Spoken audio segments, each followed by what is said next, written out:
What debt could drive a man to take 5 knife wounds for a complete stranger? The question haunted Samuel Bridger long before he knew the answer. It haunted him in the 8 years since Camp Grant, in every nightmare, in every moment he closed his eyes and saw those faces. The woman kneeling in the dirt. The boy with the small scar on his chin. The dawn that revealed what he and his fellow soldiers had done. But on this scorching afternoon in Red Rock Canyon, Arizona Territory, June 12, 1876, Sam wasn't thinking about the past. He was thinking about getting home to his small ranch before the heat became unbearable. His horse plodded along the narrow canyon trail, hooves clicking against sun-baked stone. The walls rose high on either side, painted in bands of rust and amber. Shadows stretched long and cool across the path. Then he heard it. A woman's scream, sharp and desperate, echoing off the canyon walls. Sam's hand went to his rifle instinctively. Every instinct told him to keep riding. This wasn't his business. This was Apache territory, or close enough. Getting involved meant trouble, the kind of trouble that could get a man killed. But his hand was already pulling the reins. His horse stopped, ears swiveling toward the sound. Another scream closer now, followed by rough male laughter. Sam had heard that laughter before. 8 years ago, in the chaos before dawn at Camp Grant. The sound of men who had forgotten they were human. He slid from the saddle, rifle in hand. His boots crunched over loose gravel as he moved toward the sound. His heart hammered against his ribs. 34 years old, and he still hadn't learned to walk away from trouble.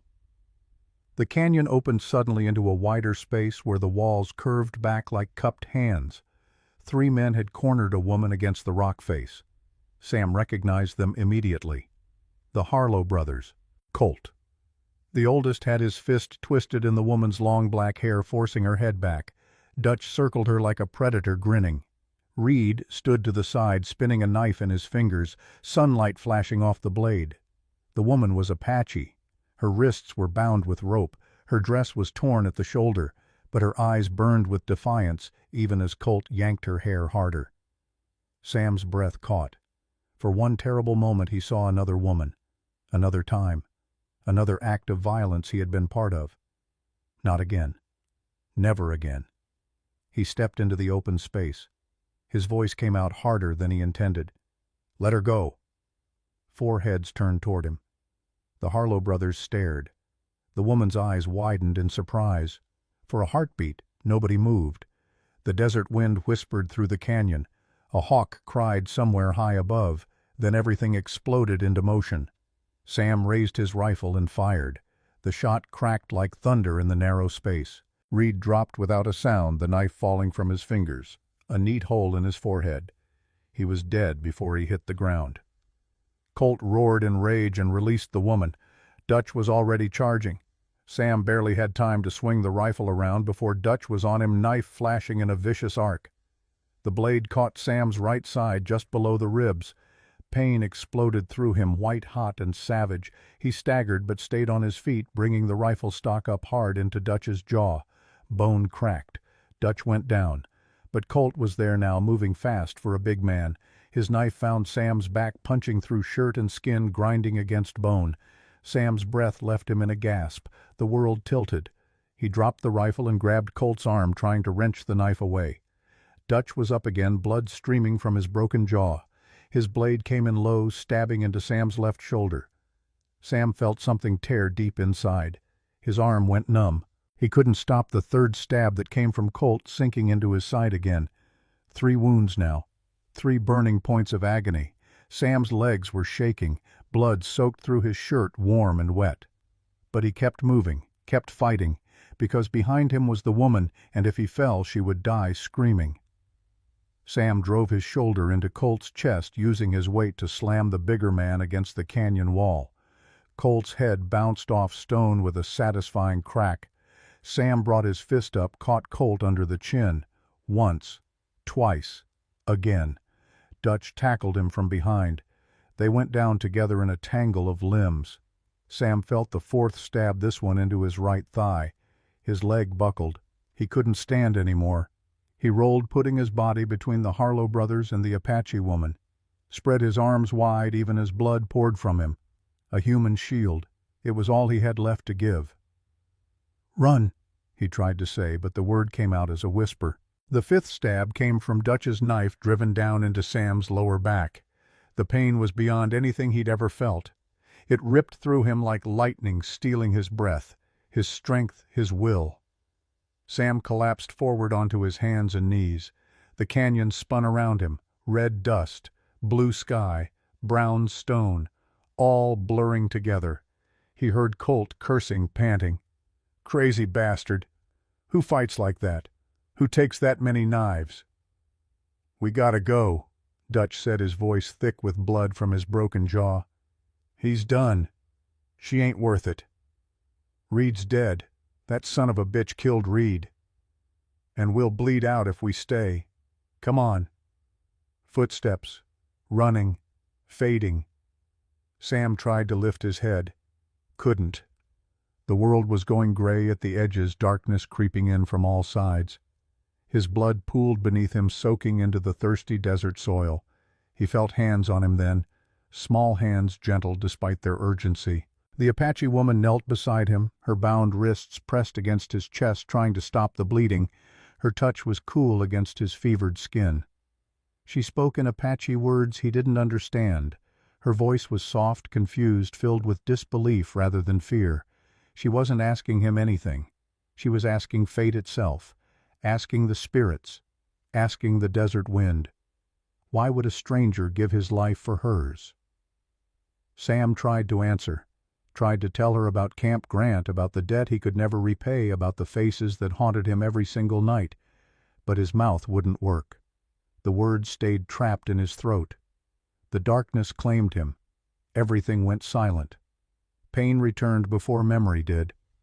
It crept into Sam's body, slowly spreading like fire through dry grass until it forced a groan from his throat. His eyes fluttered open, expecting the glare of the desert sun or the cold stillness of death. Instead, he saw shadowed shapes above him, smelled burning herbs mixed with leather and earth, heard the low murmur of voices speaking in a language he didn't know. He lay on a bed of soft hides inside a low shelter. His chest felt tight. Every breath came shallow and sharp. When he tried to move, agony surged through his side and back, and he realized his wounds had been cleaned and stitched with care. Far more care than any outlaw would have offered. He turned his head slowly. At the entrance of the shelter stood 3 Apache warriors, tall and silent. Their presence was heavier than the pain in his body. Each held a weapon, not raised but ready. Their eyes never left him. Instinctively, Sam's hand searched for his gun. There was nothing, only bandages and dried blood. His heart hammered. Waking among Apache warriors was often the last thing a white man ever did. Everyone knew the stories, the tortures, the deaths that took days. One of the warriors stepped forward. His movements were calm and deliberate. His face was hard, marked by years of sun and battle. Older than the others, maybe 36 or 37, scars traced patterns across his bare arms. The warrior spoke slowly, weighing each word. His English was broken but clear. "You live because she spoke for you." Before Sam could ask who she was, the Apache woman stepped into view from behind the warriors. She moved with quiet grace, her torn dress replaced with clean buckskin. Her wrists were free now, the bruises dark against her copper skin, but her posture was straight, her eyes steady as they met his. She knelt beside the bed of hides. Up close, Sam could see the intelligence in her face, the strength that went deeper than muscle. She couldn't have been more than 27 or 28, but she carried herself with the authority of someone who knew her worth. "My name is Ayana," she said in perfect English. "It means eternal bloom." Sam's throat was dry. He swallowed with difficulty. "Samuel. People call me Sam." "Sam." She tested the name, her accent giving it a different music. "You saved my life in the canyon. You stood between me and death without knowing my name or my people." The older warrior spoke again. "I am Kuruk, brother to Ayana. You bled for my sister. Among the Apache, such an act is not forgotten. It carves a debt deeper than words. Sam tried to sit up. The effort cost him dearly. Pain lanced through his ribs, his back, his shoulder. He fell back against the hides, gasping. "You should have let me die," he managed. "No man is worth the trouble I'll bring to your people." The words hung heavy in the air. The three warriors exchanged brief glances. Sam saw calculation in their eyes, weighing, judging. Karuk answered, his voice firm without anger. "A man who bled for an Apache woman is not counted as an enemy." "Yet," said another warrior younger than Karuk, stepping forward. He was lean and hard, maybe 30, with eyes that held deep suspicion. "The trial will show truth." "Dakota speaks wisdom," said the third warrior, the youngest of them. He couldn't have been more than 26 or 27, with a fierce energy that seemed barely contained. "Words are wind, actions are stone." "Häkken is impatient," Ayanna said with the hint of a smile. "But he is right. You will face the trial tomorrow. If you survive, we will know your heart is true." Outside the shelter, distant drums began to sound. Slow and steady like a heartbeat, they pulsed through the hot afternoon air. Sam closed his eyes. The weight of what he had done pressed down on him. Not just the fight in the canyon, but everything that had led him there. 8 years of running. 8 years of trying to outrun faces that wouldn't fade. And now he had stepped into a world ruled by honor and memory, where blood debts were sacred and truth was tested by fire. Whether he survived or not, his blood now tied him to the people standing guard over him. The days that followed were filled with whispers and watchful eyes. Sam could feel them even when he slept. The quiet judgment of a people deciding whether his life held meaning or danger.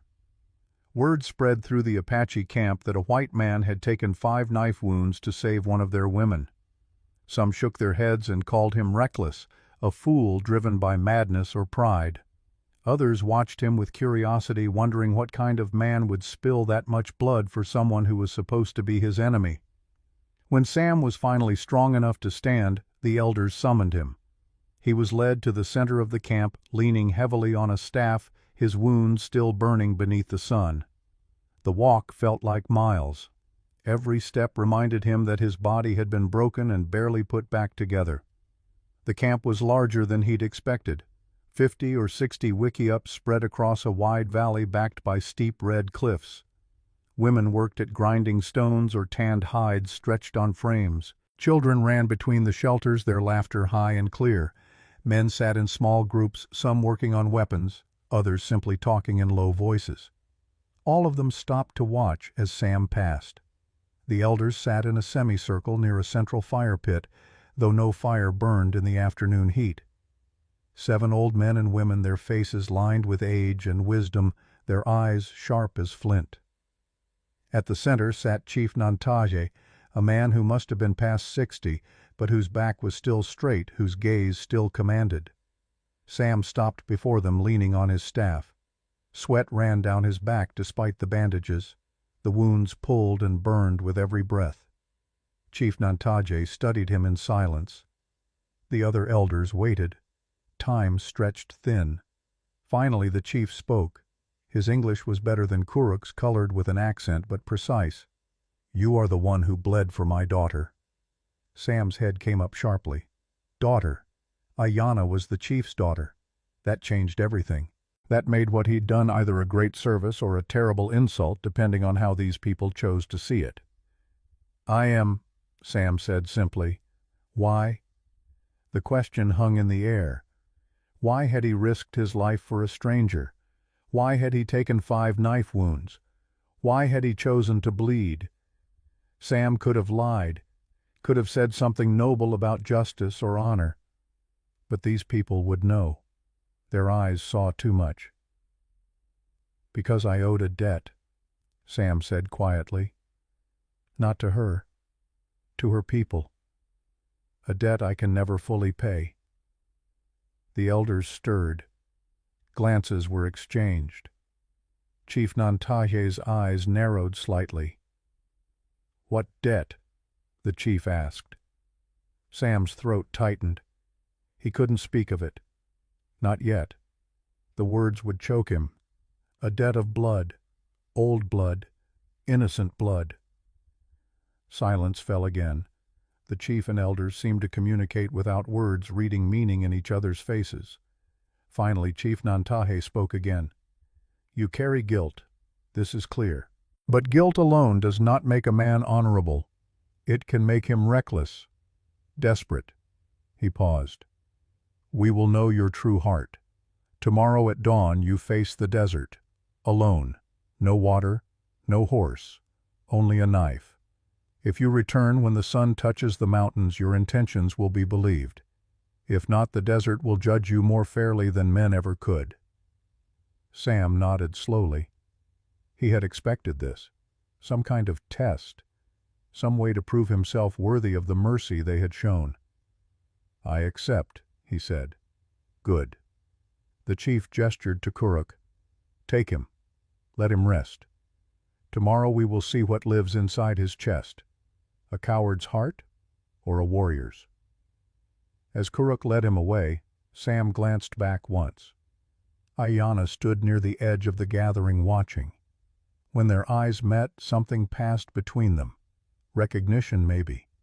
Or simply acknowledgement that their fates were now tangled together, tied by 5 wounds that would either save them both or destroy them. That night, Sam lay in the wickiup staring up at the smoke hole in the roof. Through it, he could see stars, more stars than he'd ever seen from his ranch. They blazed across the black sky like scattered diamonds. Ayanna came to check his wounds one final time before the trial. She worked in silence, her hands gentle and efficient. She had brought fresh herbs crushed and mixed with some kind of oil. The scent was sharp and clean, almost medicinal. You should rest, she said finally, tying off the last bandage. Tomorrow will test every part of you. I know.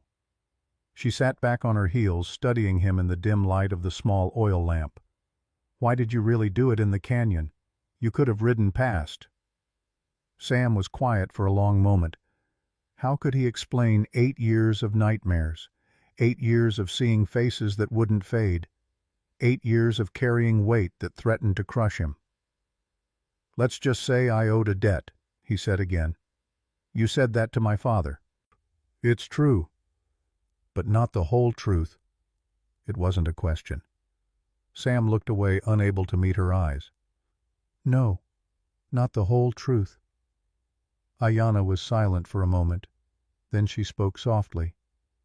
I was married once, 8 years ago. My husband's name was Takala. We had a son, Kale. He was 6 years old. He had his father's laugh and a small scar on his chin from when he fell as a baby. Sam's blood turned to ice. His heart stopped beating.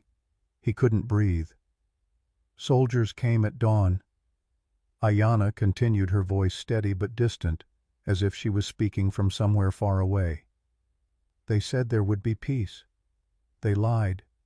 Takala died trying to protect our tent. Kaylee died in my arms. She paused. When she spoke again, her voice was harder. Camp Grant, 1868. Do you know this place? Sam couldn't speak, couldn't move. His worst nightmare was unfolding in front of him. I see you do, Ayanna said quietly. She stood gathering her medicine bundle. At the entrance to the wickiup, she paused and looked back. Her face was unreadable in the shadows. Sleep well, Sam. Tomorrow the desert will test you, but I think the desert is not your greatest trial. Then she was gone, leaving Sam alone with his horror and the stars that watched through the smoke hole above. He knew now. He knew who she was.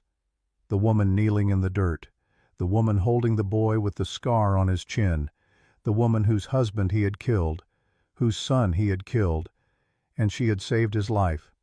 The irony was so terrible it might have been funny if it didn't feel like a knife to the heart. All those years running from his guilt and fate had led him straight back to the source of it, had made him bleed for the woman he had wronged, had placed him in the care of the people he had helped massacre. Sam closed his eyes, but sleep would not come. He lay awake until dawn, watching the stars wheel slowly overhead, waiting for the trial that would either kill him or give him one last chance at something like redemption, and wondering if he even deserved that chance at all. Dawn came too soon, and not soon enough. Sam rose stiffly in the gray light before sunrise, every muscle protesting. His wounds had stiffened overnight, the stitches pulling tight across his skin. He could feel where each knife had entered 5 separate points of fire that would remind him forever of that moment in the canyon. But there would be a 6th wound soon. The desert would see to that. Kuruk appeared at the Wickiup entrance as the first pale light touched the eastern sky. He carried a single knife in a worn leather sheath. No words were spoken. None were needed. Sam followed him through the quiet camp past Wickiups where people were just beginning to stir. Dakota and Hakan waited at the edge of the settlement, already mounted on their horses. The youngest warrior, Hakan, watched Sam with something that might have been respect, or curiosity, or simply the interest a man shows in watching another walk toward his death. They rode in silence for 30 minutes, heading south into the Sonoran Desert. The land changed quickly. The valley with its scattered mesquite and juniper gave way to open desert stretching endlessly in all directions. Saguaro cacti stood like silent sentinels, their arms raised to the lightening sky. The ground was hard-packed dirt and stone broken by occasional outcroppings of rust-colored rock. When the sun cleared the horizon, Kuruk pulled his horse to a stop. The others did the same. Sam dismounted slowly, favoring his wounded leg. Kuruk handed him the knife. "Water is life. Find it or die." Sam took the blade, feeling its weight in his hand. Well balanced, sharp, a tool for survival, not murder. "How far must I go?" Sam asked. "Until the sun touches the western mountains," Kuruk said, pointing behind them to where the white mountains rose in the distance. "Then return, if you live." Dakota spoke for the first time that morning. "Many men have faced this trial. Not all returned." "Some were taken by heat," Hakan added. "Some by thirst, some by creatures that hunt in the day, some simply by their own weakness. And some," Kuruk said quietly, "were not meant to return." The 3 warriors turned their horses without another word. Sam watched them ride away, 3 dark shapes against the brightening desert, until they disappeared into the shimmer of heat already rising from the ground. Then he was alone. Completely, utterly alone in a landscape that wanted him dead. Sam began walking. There was no point in standing still. Movement was survival. Even slow movement. Even painful movement. The heat came quickly building with each passing minute as the sun climbed higher. By mid-morning it was crushing, a physical weight pressing down on him. Sweat stung his eyes and soaked through his bandages. He could feel his wounds weeping, blood mixing with sweat. His throat was parched within an hour. His tongue felt thick in his mouth. He knew the signs of dehydration, knew how quickly a man could die out here without water. He needed to find shade, needed to find moisture, needed to survive the next few hours or nothing else would matter. A barrel cactus stood alone near a cluster of rocks. Sam approached it carefully, remembering what an old desert rat had taught him years ago. He used the knife to cut into the cactus, peeling back the thick skin. Inside, the flesh was pulpy and wet. He cut chunks free and squeezed them over his mouth. The liquid that dripped out was bitter, almost sickening, but it was moisture. It was life. He gagged but swallowed. Did it again and again, until his stomach churned but his throat felt slightly less like sand. The rocks offered a sliver of shade. Sam crawled into it, pressing his back against stone that still held the night's coolness deep inside. He would rest here until the worst heat passed, conserve his strength, let his body recover what little it could. In the silence his mind wandered. Back to Camp Grant. Always back to Camp Grant. They had been told it was a raid on hostile warriors, told that Apache fighters were planning an attack on a nearby settlement, told to strike fast and hard before dawn.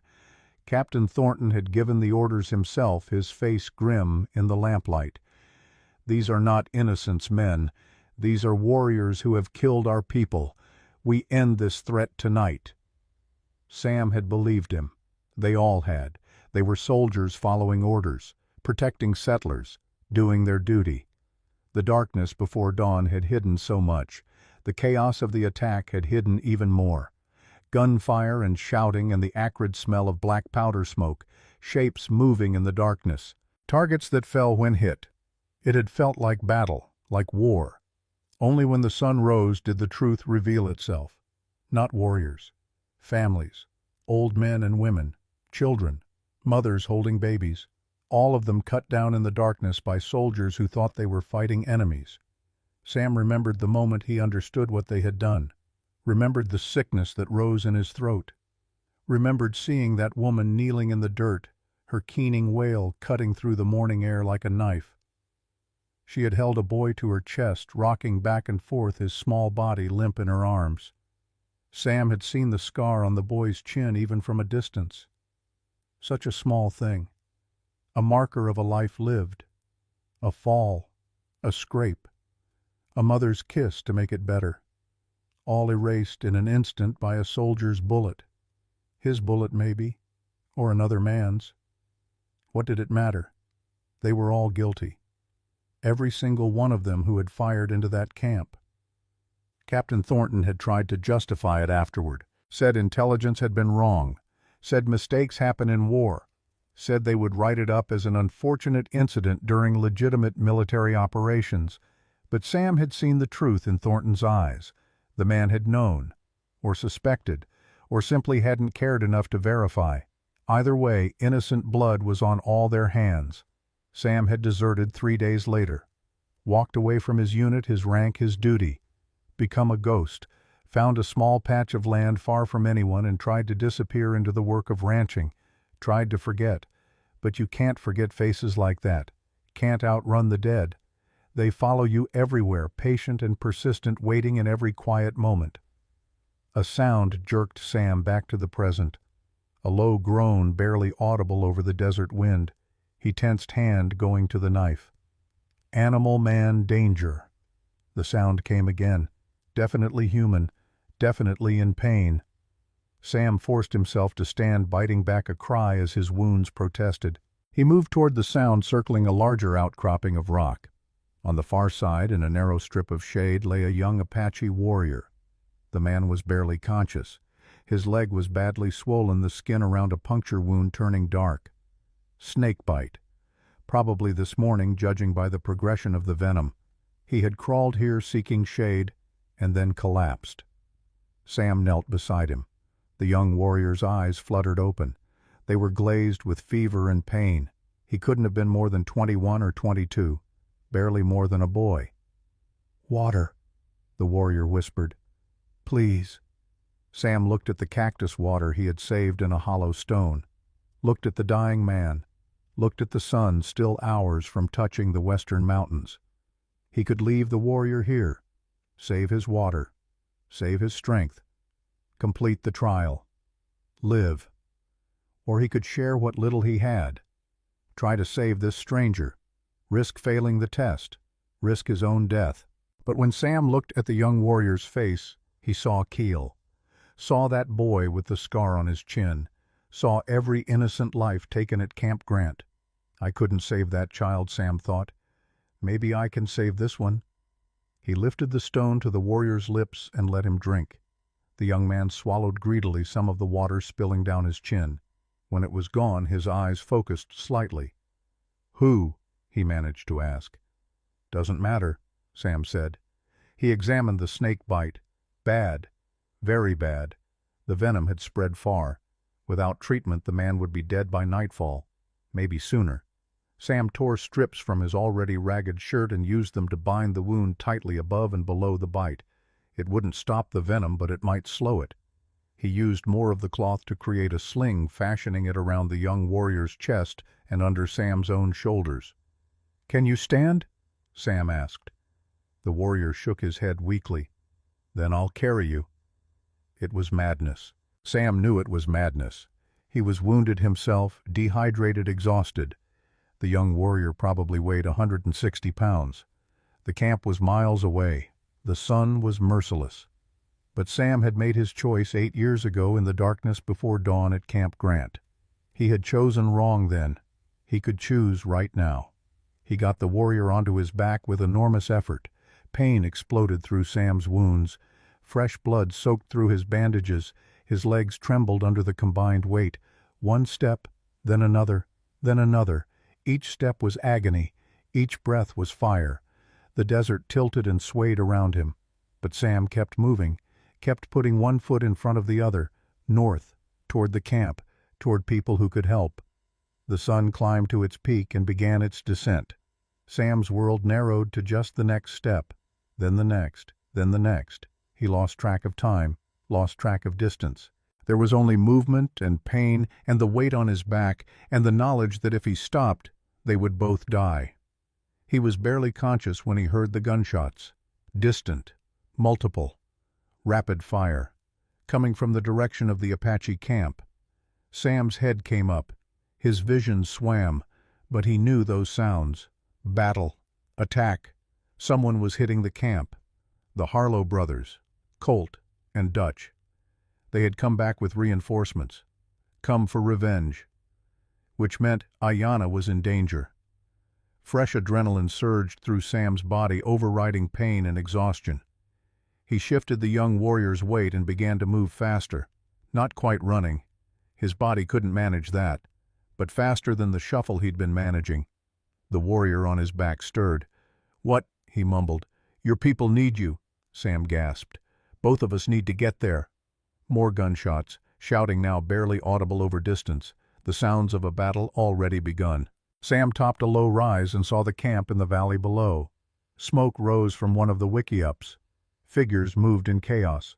Muzzle flashes sparked from multiple points. He half ran, half fell down the slope. His legs finally gave out 50 yards from the camp's edge.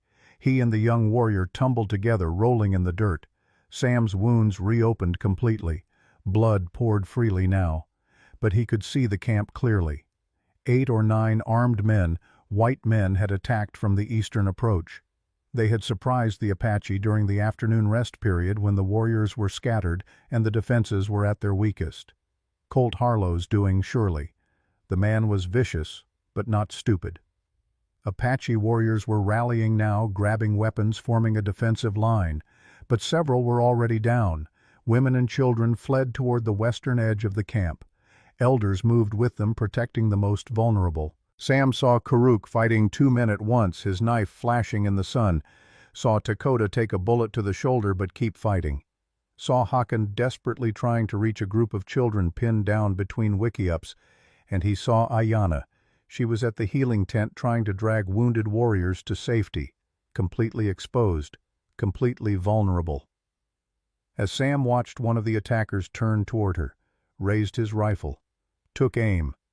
Sam's hand found his knife. With the last of his strength he stood. The young warrior lay gasping on the ground beside him. "Go," the warrior said. "Help them." Sam stumbled forward. A Apache warrior lay dead near the camp's edge, his rifle beside him. Sam grabbed it, checked the load. 3 rounds left. He raised the rifle and fired. The man aiming at Ayanna jerked and fell, Sam's bullet taking him in the side. Not a kill shot, but enough. Heads turned. Warriors and attackers alike saw Sam, saw the young Apache warrior behind him, saw the blood and the determination. Karuk's voice roared across the camp. "The white man! He brought Allo back." Allo. So that was the young warrior's name. And clearly someone important, because Hakan's face transformed from grim determination to desperate hope. "My brother!" Hakan cried. He broke from the fight and sprinted toward where Allo lay. Sam fired his second shot, dropping another attacker who was trying to flank the Apache defenders. Then his third, winging a man who had Dakota pinned down. The rifle clicked empty. Sam threw it aside and pulled his knife. He ran toward the main fighting, his vision tunneling his body, running on pure will now. Colt Harlow saw him coming. The big man's face twisted with rage. You're supposed to be dead in the desert." "Disappointed," Sam managed. Colt charged. They met in a clash of bodies, both of them already wounded, both running on hatred and adrenaline. Colt was bigger and stronger. But Sam had something Colt didn't. Sam had a reason to survive that went deeper than revenge. They grappled, knives flashing. Colt's blade opened a gash across Sam's forearm. Sam's knife found Colt's thigh. They separated, circling. "I'm gonna kill you," Colt snarled. "Then I'm gonna kill that Apache whore you're so desperate to save." He never saw Kuruk coming. The Apache warrior hit Colt from the side like a mountain lion, bearing him to the ground. They rolled together, a tangle of violence. Sam spun, looking for the next threat. Dutch Harlow was aiming at Kuruk's back. Sam threw himself forward, tackling Dutch. They went down hard. Dutch's rifle discharged into the air. Then Dakota was there despite his wounded shoulder. His knife found Dutch's chest. Once. Twice. The man went still. The battle turned. The attackers, seeing their leaders down and facing unified Apache resistance, began to break. One fled. Then another. Then the rest, abandoning their wounded, fleeing back toward the desert. Colt Harlow, bloodied and beaten under Kuruk's assault, screamed his rage but had no choice. He limped after his men, leaving his brother's body behind. Silence fell over the camp, broken only by moans of the wounded and the sound of people catching their breath. Sam stood swaying, his vision darkening at the edges. He had given everything, every last drop of strength. His wounds were rivers of blood. His legs could no longer hold him. He fell to his knees, then forward onto his hands. The ground rushed up to meet him. The last thing he saw before darkness took him was Ayanna running toward him, her face filled with something he couldn't quite name. Horror, gratitude, confusion, maybe all three. Then nothing. When Sam woke again, it was night. Stars blazed overhead through the smoke hole of a wickiup. His body was on fire with pain, but he was alive. Somehow impossibly still alive. Voices spoke nearby in Apache. He recognized Kuruk's deep rumble, Dakota's sharp tones, Hawkins' younger voice thick with emotion. Then Ayanna spoke, her voice carrying quiet authority. "He saved Alo. He fought beside us when he could have stayed hidden. He took a 6th wound for our people." "He failed the trial," Dakota said, but there was no accusation in it, just observation. "No," came Red Skywalker's ancient voice. Sam hadn't realized the old woman was there.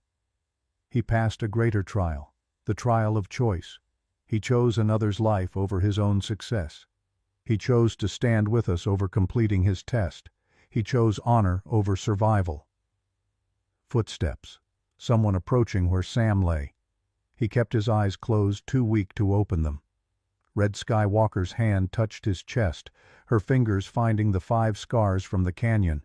These wounds spoke before he could, and today his actions spoke even louder. 6 wounds now, 6 times he has bled for Apache people. This is not chance. This is not accident. This is a man trying to pay a debt. "What debt?" Hakan asked. Silence. Long and heavy. Finally Ayanna spoke, her voice barely above a whisper. "I think I know, but it is not my place to say. He must speak it himself when he is ready." More silence. Then Chief Nantahe's voice, strong despite his age. "When he wakes, bring him to me. The council must decide. But know this. A man who saves my grandson Alo, who fights beside my warriors, who bleeds again and again for people not his own, such a man has earned the right to speak, to be heard, to be judged fairly." "And if he is what Dakota fears?" an elder's voice asked. "If he brings soldiers, if this is all deception?" "Then we will know," the chief said simply. "Truth reveals itself in time. But I do not think this man is false. A false man does not nearly die 6 times. A false man does not carry such guilt in his eyes." They moved away, then their voices fading. Only Ayanna remained. Sam heard her settle beside him, heard the soft sounds of her preparing medicines. Her hand touched his forehead, checking for fever. Her fingers were cool and gentle. "I know you are awake," she said softly. "Your breathing changed." Sam opened his eyes. In the dim light of the oil lamp her face was shadowed, but her eyes caught the flame and held it. "You brought Alo back," she said. "Haakon's brother. You gave him your water. You carried him when you could barely walk. You risked the trial for him." "Couldn't leave him." Sam managed his voice rough. "Too many people left to die already." Her eyes searched his face. "Camp Grant. You were there. You were one of the soldiers." It wasn't a question. She knew, had known since last night when she spoke of her husband and son. "Yes," Sam said. There was no point in lying, no point in hiding any more. "Did you kill them?" The question was direct, brutal, necessary. "My husband, my son. Was it your bullet?" Sam wanted to look away, wanted to escape her gaze, but he owed her truth, owed her that much at least. "I don't know," he said. "It was dark. Everyone was shooting. By the time dawn came and we saw what we'd done, it was too late. Too late to know whose bullets killed who. Too late to take any of it back." He paused. "But I was there. I fired. So whether it was my bullet or another man's, I'm guilty. I helped kill your family, Ayanna. I'm one of the men who destroyed your life." Tears ran down her face, silver in the lamplight. But she didn't look away, didn't flinch. "Why didn't you tell me?" she asked. "In the canyon, when you saved me, did you know who I was?" "No, I didn't recognize you. 8 years changes faces, and I only saw you from a distance that morning." Sam's voice broke. "But I saw you yesterday, when you spoke of Kale and Takala. The boy with the scar on his chin. I remembered. I've seen his face every night for 8 years, your face too, kneeling in the dirt holding him." "So you saved me knowing I was the woman you had wronged?" "No. I saved you before I knew. I saved you because I couldn't stand by and watch another innocent die. Couldn't add more blood to hands already stained." He closed his eyes. "Finding out who you were afterward, that was the universe laughing at me, or punishing me, or maybe giving me one chance to do something right." Ayanna was silent for a long time. When she spoke again, her voice was steady but cold. "I should let Kuruk kill you. It would be just. It would be right." "Yes," Sam agreed. "It would." "But you saved his nephew. Saved me twice now. Bled 6 times for my people. That doesn't erase Camp Grant." "No." Her voice hardened. "Nothing erases Camp Grant. Nothing brings back my husband. Nothing returns my son to my arms." She stood abruptly. "I need time. I need to think. I need to understand why the spirits would bring the man who destroyed my life back to me this way." She moved toward the wiki-up entrance, then paused. Without looking back, she said quietly, "You were right about one thing.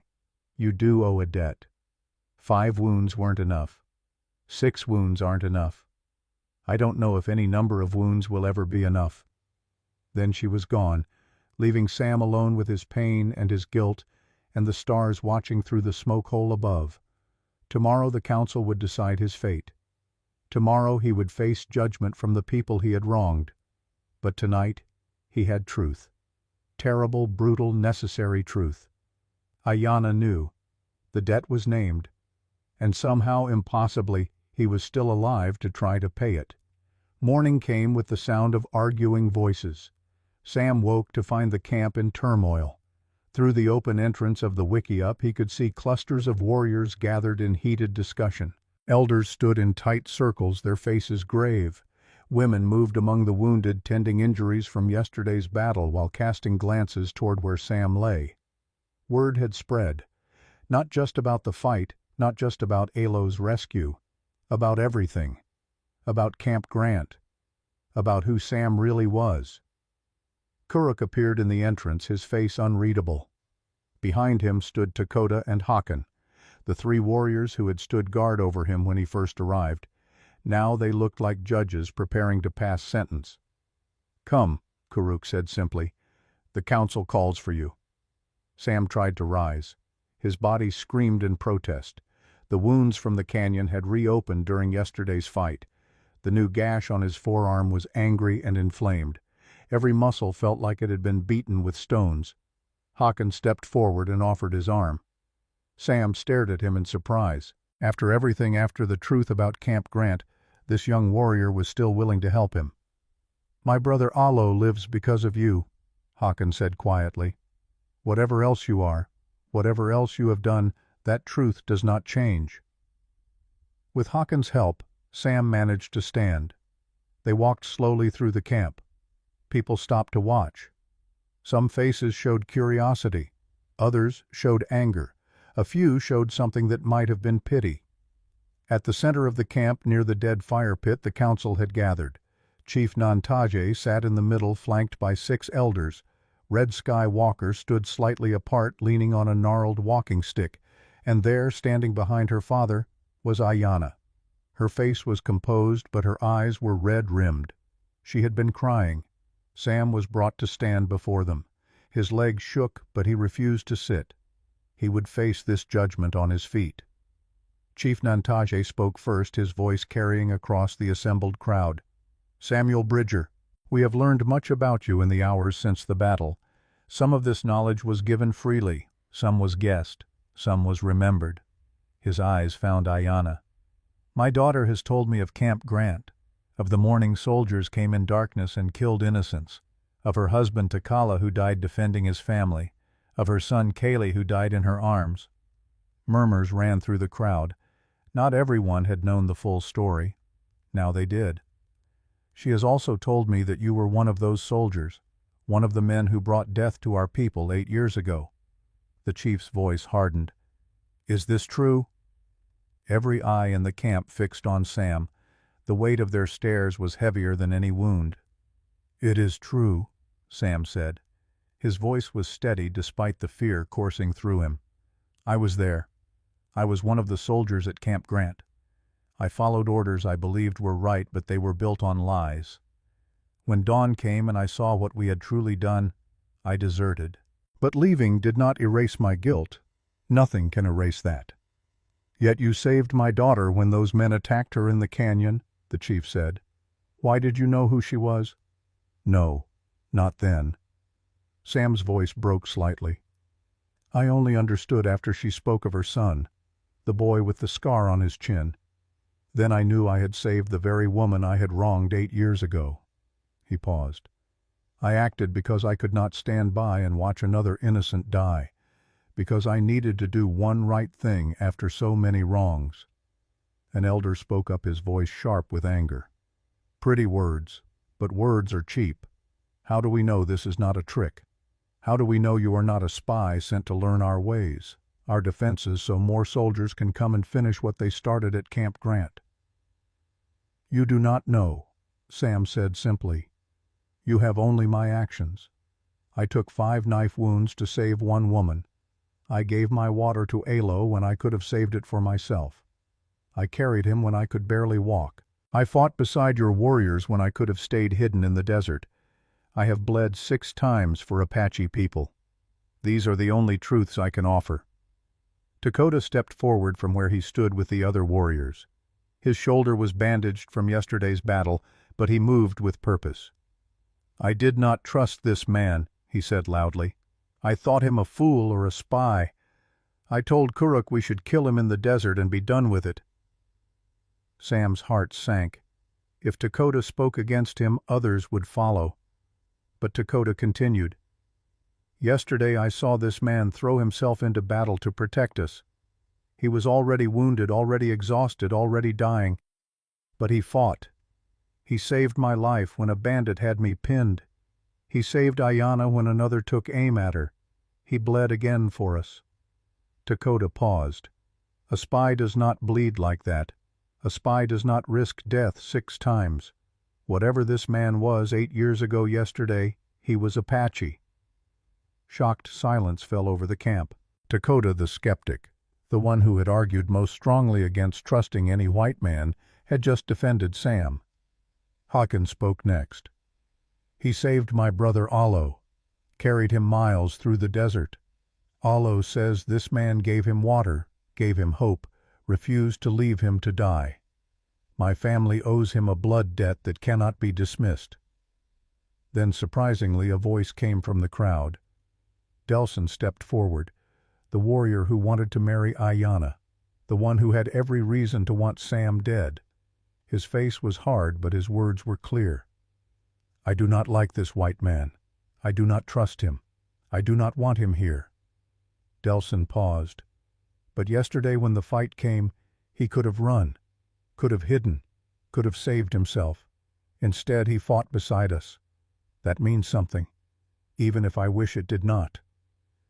Chief Nantaje nodded slowly. He looked to his daughter. "Ayanna, you have lost the most to this man's people. You have the greatest right to speak. What say you?" The camp fell completely silent. Even the wind seemed to hold its breath. Ayanna stepped forward. She stood directly in front of Sam, close enough that he could see every detail of her face. The pain there, the confusion, the anger warring with something else he could not name. "This man killed my family," she said, her voice carrying across the camp. "Or helped kill them. The difference does not matter. Takala and Kale are dead because of soldiers like him, because of orders given and followed without question, because good men chose to believe lies rather than seek truth." She paused.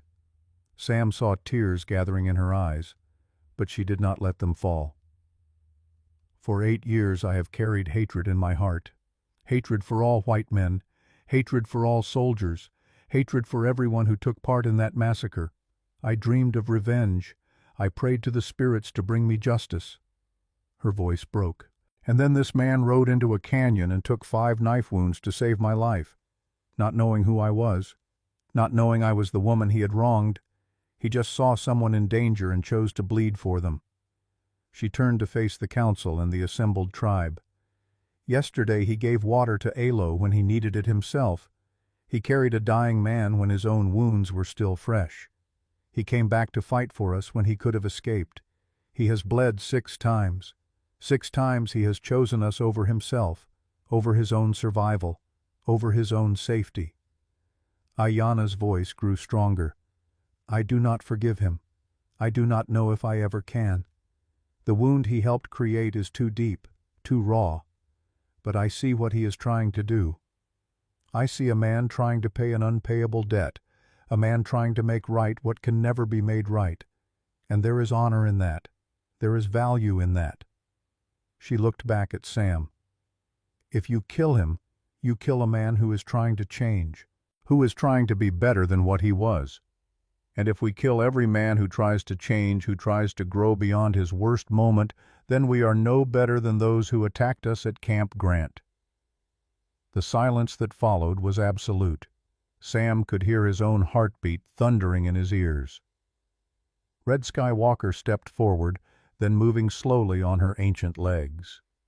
She approached Sam and placed one weathered hand on his chest over the 5 scars from the canyon. "I am old," she said, her voice surprisingly strong. "I have lived 73 winters. I have seen much blood, too much blood. I have seen hatred consume good people. I have seen revenge destroy entire families." She looked around at the assembled tribe. "This man carries great guilt. It is written in every line of his face. It has driven him to do things that seem like madness. 5 wounds, 6 wounds. How many more will he take before he believes he has paid enough?" She turned to the council. "The desert teaches many lessons. Sometimes the lesson is survival. Sometimes it is sacrifice. Sometimes it is knowing when to let go of hate before it poisons you." Her eyes found Ayanna. "And sometimes it is knowing that redemption is possible even for those who seem beyond saving." Chief Nantaje stood. The crowd leaned forward, waiting for his judgment. "Samuel Bridger," the chief said formally, "you came to us bleeding. You have bled more since. 6 wounds you have taken for Apache people. This is not a small thing. This is not meaningless." He paused. "But neither does it erase Camp Grant. Nothing can erase what was done there. The dead remain dead. The grief remains grief." Sam bowed his head, accepting the truth of those words. "However," the chief continued, "you have proven something yesterday. When you saved Alo, when you fought beside our warriors, when you bled again for us, you proved that you are trying to be different than you were, trying to make amends for what cannot be amended, and that effort that matters." The chief looked at his council. One by one the elders nodded. "You will not be killed," Chief Nantaje declared. "You will not be cast out. But you must prove yourself worthy of the mercy we show. You must continue to earn your place here through your actions, not your words." Relief flooded through Sam so powerfully he nearly fell. Haken steadied him. "Tonight," the chief continued, "we will hold a ceremony. We will give you a name. Not a white man's name, but an Apache name. A name that speaks to who you are trying to become." That evening, as the sun painted the sky in shades of orange and red, the entire tribe gathered around a fire. The flames leapt high, sending sparks spiraling up toward the first stars. Sam was brought to stand before the fire. His wounds had been freshly cleaned and dressed.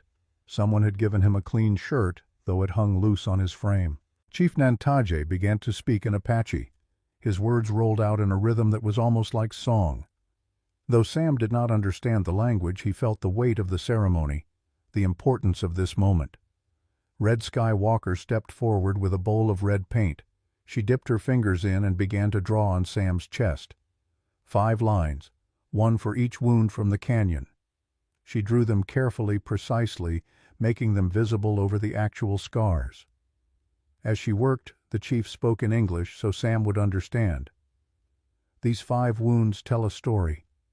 They tell of a choice made in a moment of violence, a choice to stand between danger and an innocent, a choice to bleed rather than watch another suffer." The old woman stepped back. The 5 red lines blazed against Sam's skin in the firelight. "We name you Biiti-He," the chief declared. 5 wounds. Not to mark your pain, but to honor your sacrifice. To remember the moment when you chose to be more than what you were. The tribe began to chant, "Biiti-He, Biiti-He, Biiti-He."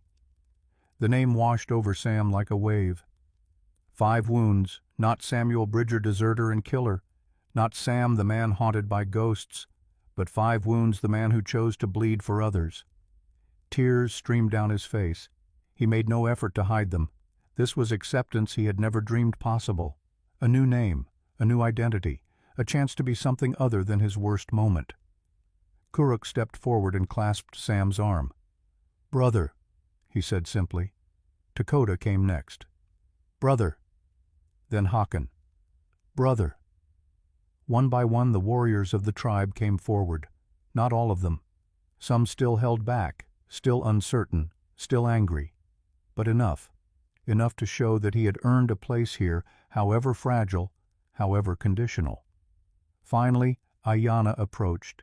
She did not smile, did not embrace him, but she looked him in the eye and said quietly, "Biiti-He, the name fits you. You are a man of wounds, wounds given and received. Wounds that will not heal easily." "I know," Sam said. "I do not expect easy. I do not deserve easy." "No," she agreed. "You do not." She paused. "But you deserve a chance. We all deserve chances, even those of us who have made terrible mistakes." She turned and walked back to stand with her father. But before she did, Sam saw something in her eyes that had not been there before. Not forgiveness, not yet. Maybe never. But something like understanding, something like the beginning of peace. The ceremony continued late into the night. There was food, though Sam could barely eat. There was singing in Apache, beautiful and haunting. There was dancing around the fire warriors, moving in patterns that spoke of battles and hunts and the cycle of life. Sam sat apart, watching. His wounds ached, but the pain felt different now. Not just punishment, not just penance, but somehow transformation. Each scar a reminder of a choice made. Each wound a step toward becoming someone new. As the fire burned low and people began to drift toward their wiki-ups, Sam found himself staring into the coals.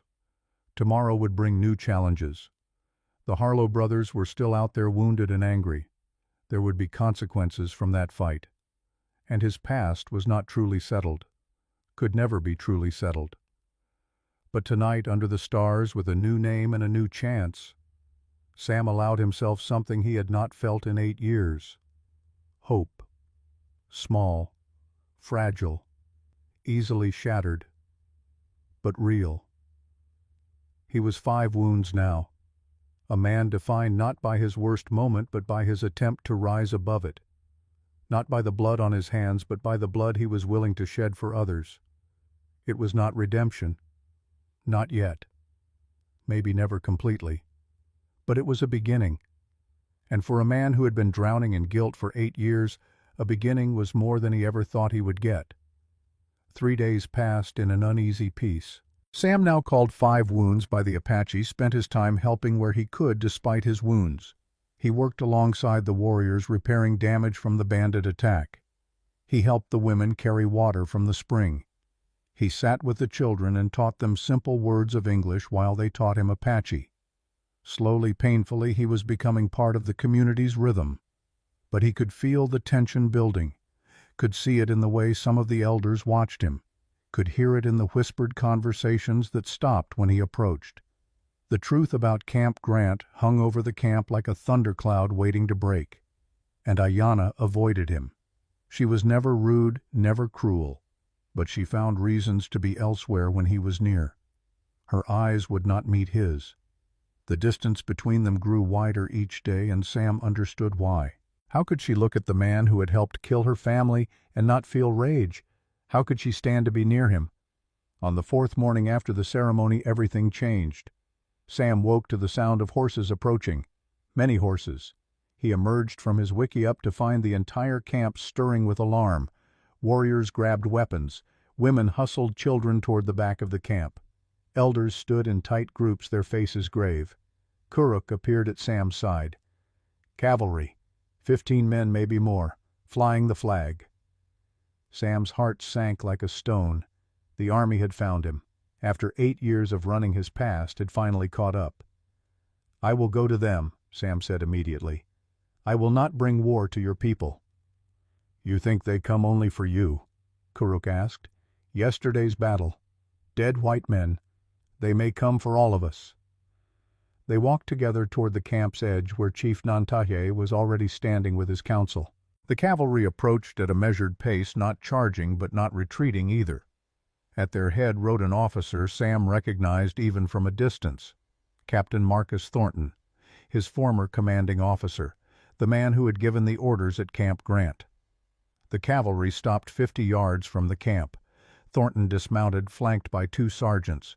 He walked forward alone, showing he came to talk, not fight. But Sam could see the rifles in the hands of the soldiers behind him, could see how they were positioned to fire if needed. Thornton's eyes swept the camp until they found Sam. Recognition flashed across his face, followed by something harder to read. Surprise, regret, anger. "Chief Nantaye," Thornton said, his voice carrying clearly. "I am Captain Marcus Thornton of the United States Cavalry. I have a warrant for the arrest of Samuel Bridger, wanted for desertion after Camp Grant in 1868. I have reports he is in this camp. Hand him over and we will leave peacefully." The warriors around Sam tensed.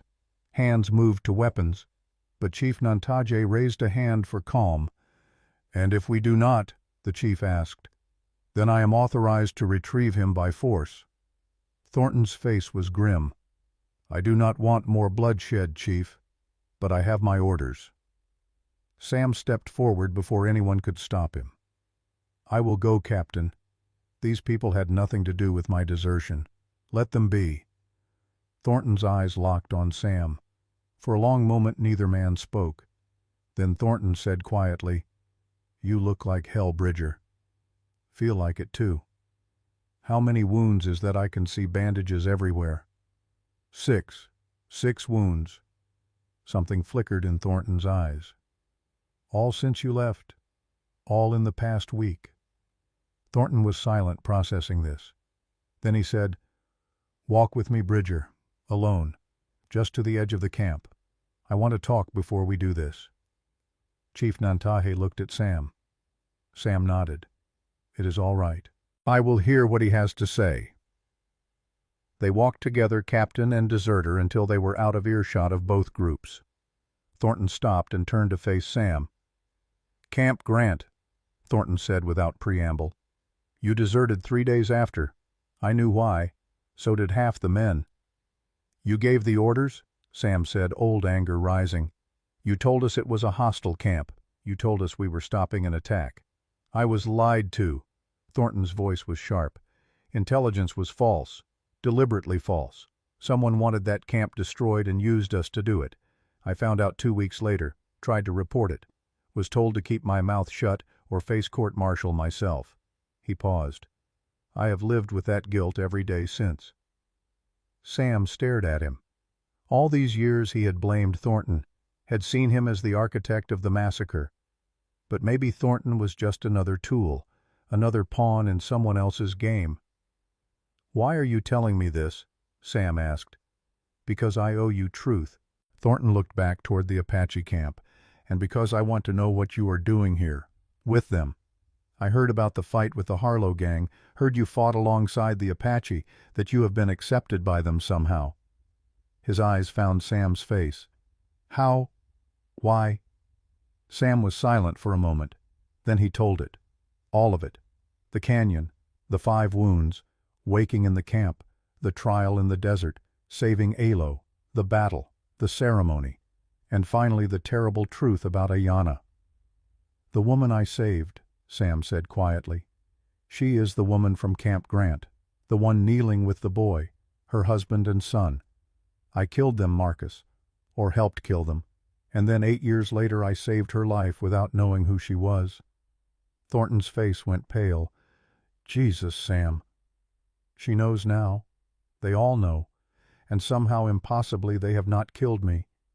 They gave me a name. Beete. 5 wounds. They let me stay." "Why?" Thornton asked. "Why would they show you that mercy?" "I do not know," Sam admitted. "Maybe because I keep bleeding for them.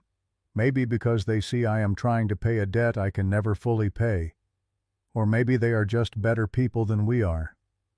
Thornton looked back at his men, then at the Apache camp, then at Sam. "I should arrest you. I have orders. There is a warrant." "I know. But if I arrest you, I will have to take you through them." Thornton gestured toward the Apache warriors watching from the camp. "They will fight. More people will die. Good people, on both sides. Yes. All because you could not stand by and watch another massacre." Thornton shook his head. "Damned if that does not sound familiar." "What are you saying, Marcus?" Thornton was quiet for a long time. When he spoke, his voice was barely above a whisper.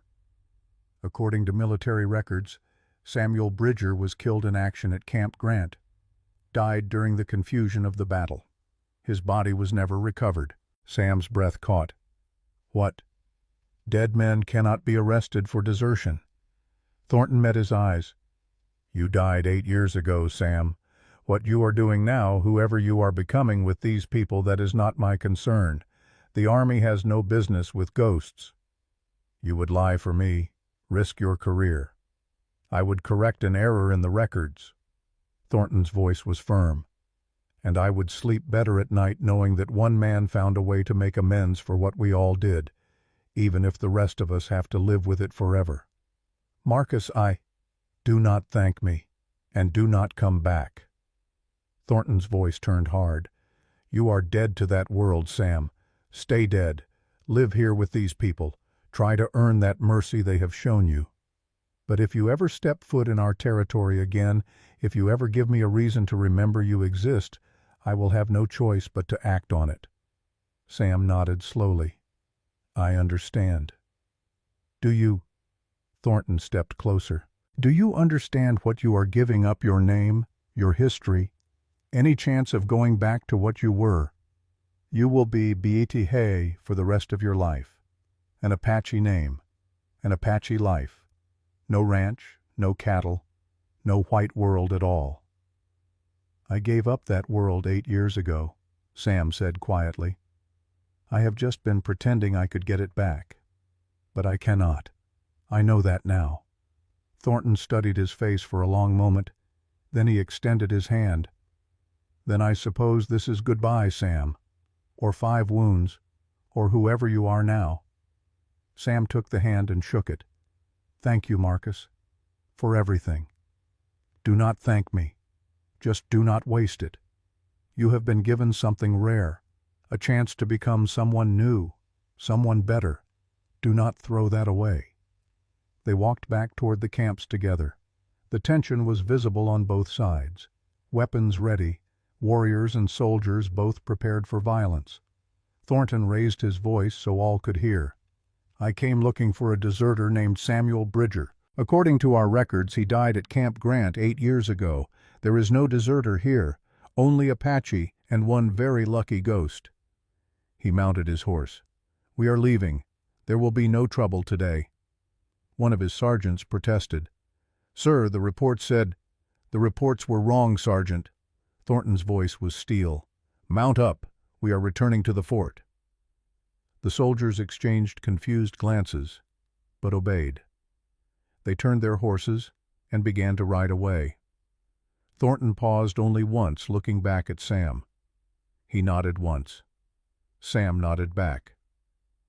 Then the cavalry was gone, dust rising behind them.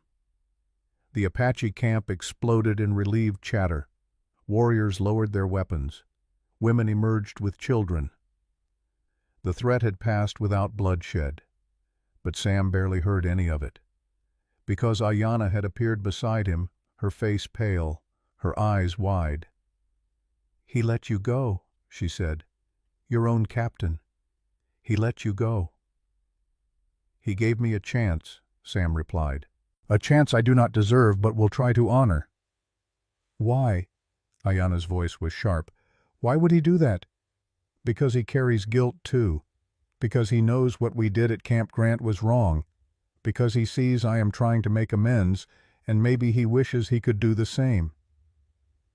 Ayanna was silent for a moment. Then she said, Walk with me. They walked to the edge of the camp to a place where the land fell away in a gentle slope toward the desert beyond.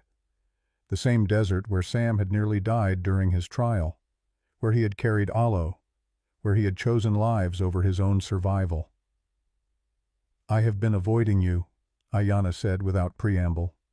I know. I have been angry, so angry I could barely breathe sometimes. She looked at him. You killed my family, Sam, or 5 wounds, or whoever you are. You helped destroy my entire world 8 years ago. I know, Sam said again. There was nothing else to say. But you also saved my life. Twice. You bled 6 times for my people. You fought beside us. You earned a name and a place here. Her voice broke slightly. And I do not know what to do with all of this. I do not know how to feel about you. Sam turned to face her fully. Then do not feel anything yet. I am not asking for forgiveness, Ayanna. I do not deserve it, and I do not expect it. Maybe ever. Then what are you asking for? Nothing. Just the chance to keep trying, to keep earning my place here through my actions, to honor the memory of Takala and Kaylee by being better than I was, by protecting instead of destroying, by building instead of tearing down. Tears ran down Ayanna's face. Do you know what the worst part is? I want to hate you. I want to rage at you. I want to make you hurt the way I have hurt for 8 years. But when I look at you, I see the scars. I see how you have bled. I see how you are trying. And I cannot sustain my hatred against someone who is trying so hard to change. I am not asking you to stop hating me, Sam said gently. Your hatred is earned. It is justified. It is real, and you have every right to it. But if I hold on to it, it will destroy me. Ayanna wiped her eyes. Red Skywalker told me that. She said hatred is like drinking poison and expecting the other person to die. She said I must let it go or it will consume me. And what do you want to do? Ayanna looked out at the desert, at the vast emptiness painted in shades of red and gold by the setting sun. I want to remember them, Takala and Kale. I want their memories to be honored. I want their deaths to mean something. They do mean something, Sam said. They changed me. Knowing what I took from you, seeing your pain, it has driven every choice I have made since. Every wound I have taken, every time I have bled. It has all been because I could not live with what I did to you and to them. So my family's death becomes about you, about your redemption. There was an edge to her voice. No. Sam shook his head firmly. Their deaths are about the injustice done to them, about innocent lives stolen by men who should have known better, about a massacre that should never have happened. My attempts to make amends, that is separate. That is just one man trying to be less of a monster than he was. Ayanna studied his face for a long time. The sun continued to sink, painting the sky in deeper shades of orange and purple. I cannot forgive you, she said finally. Not today. Maybe not for years. Maybe never completely. I understand. But I can give you something else. She turned to face him fully.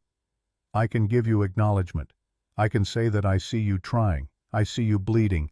I see you becoming something different than what you were. And I can say that while it does not erase the past, it matters for the future. She reached out slowly and touched one of the scars visible through his shirt. The touch was gentle, almost reverent.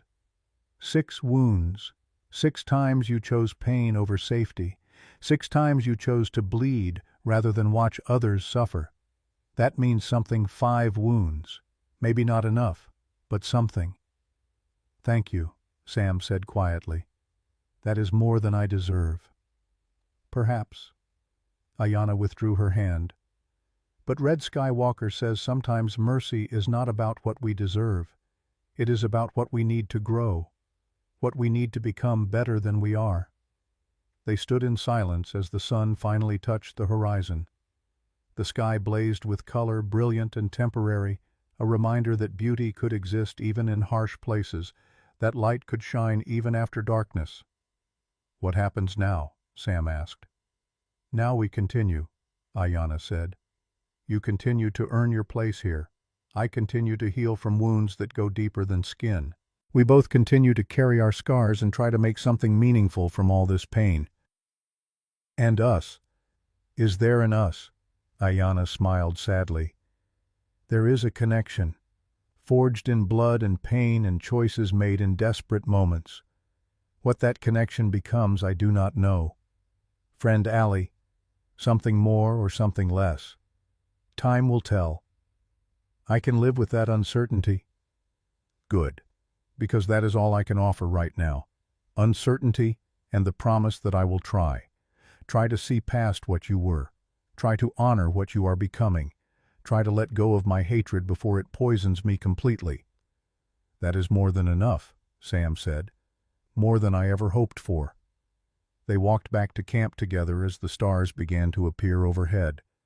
Not side by side like partners, not hand in hand like lovers, but near each other, present to each other, acknowledging the complicated, painful, necessary connection between them.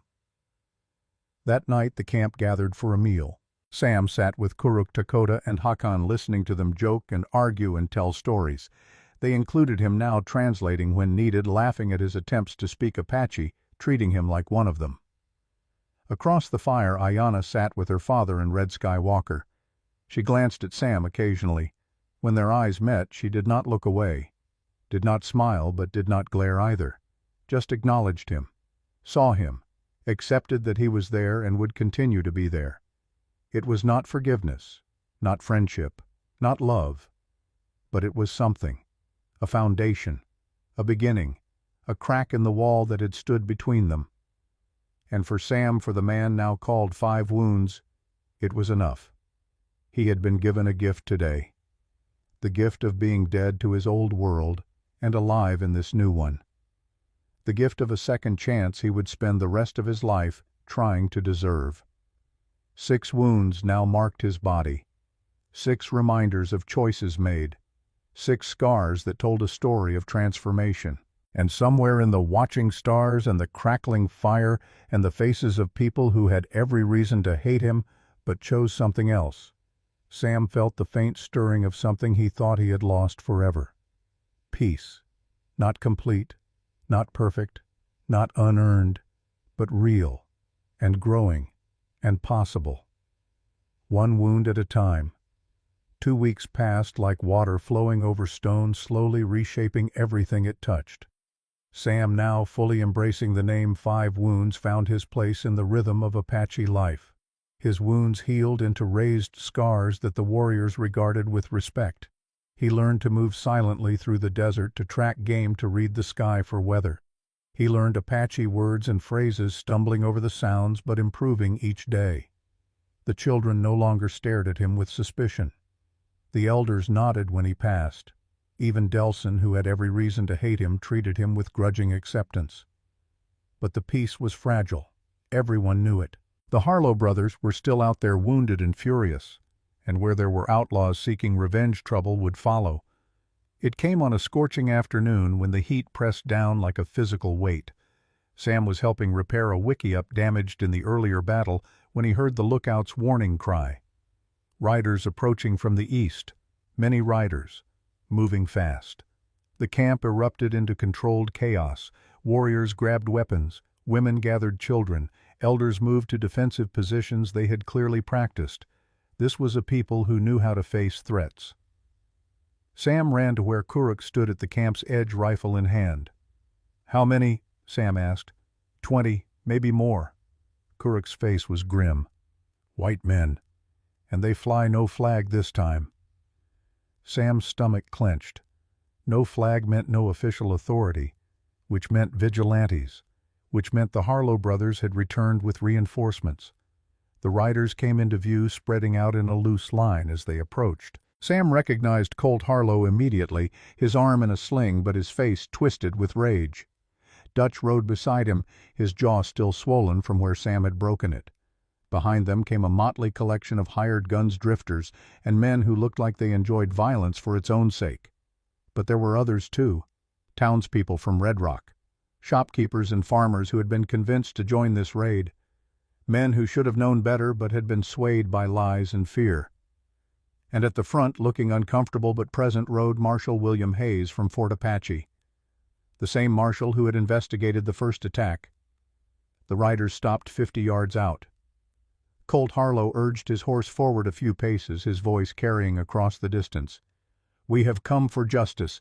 That man there," he pointed directly at Sam, "murdered my brother Reed in cold blood, and these Apache sheltered him, helped him, made themselves accomplices to murder." "That is a lie," Sam shouted back. "Your brother and you attacked an innocent woman. I stopped you. Reed died because he was trying to kill someone who had done him no harm." "Lies," Colt roared. "You are a murderer and a deserter, and these savages are harboring a criminal. We demand you hand him over to face proper justice." Marshal Hayes shifted uncomfortably in his saddle. "Chief Nantaye, I do not want trouble, but there are witnesses who say this man killed Reed Harlow. I need to investigate.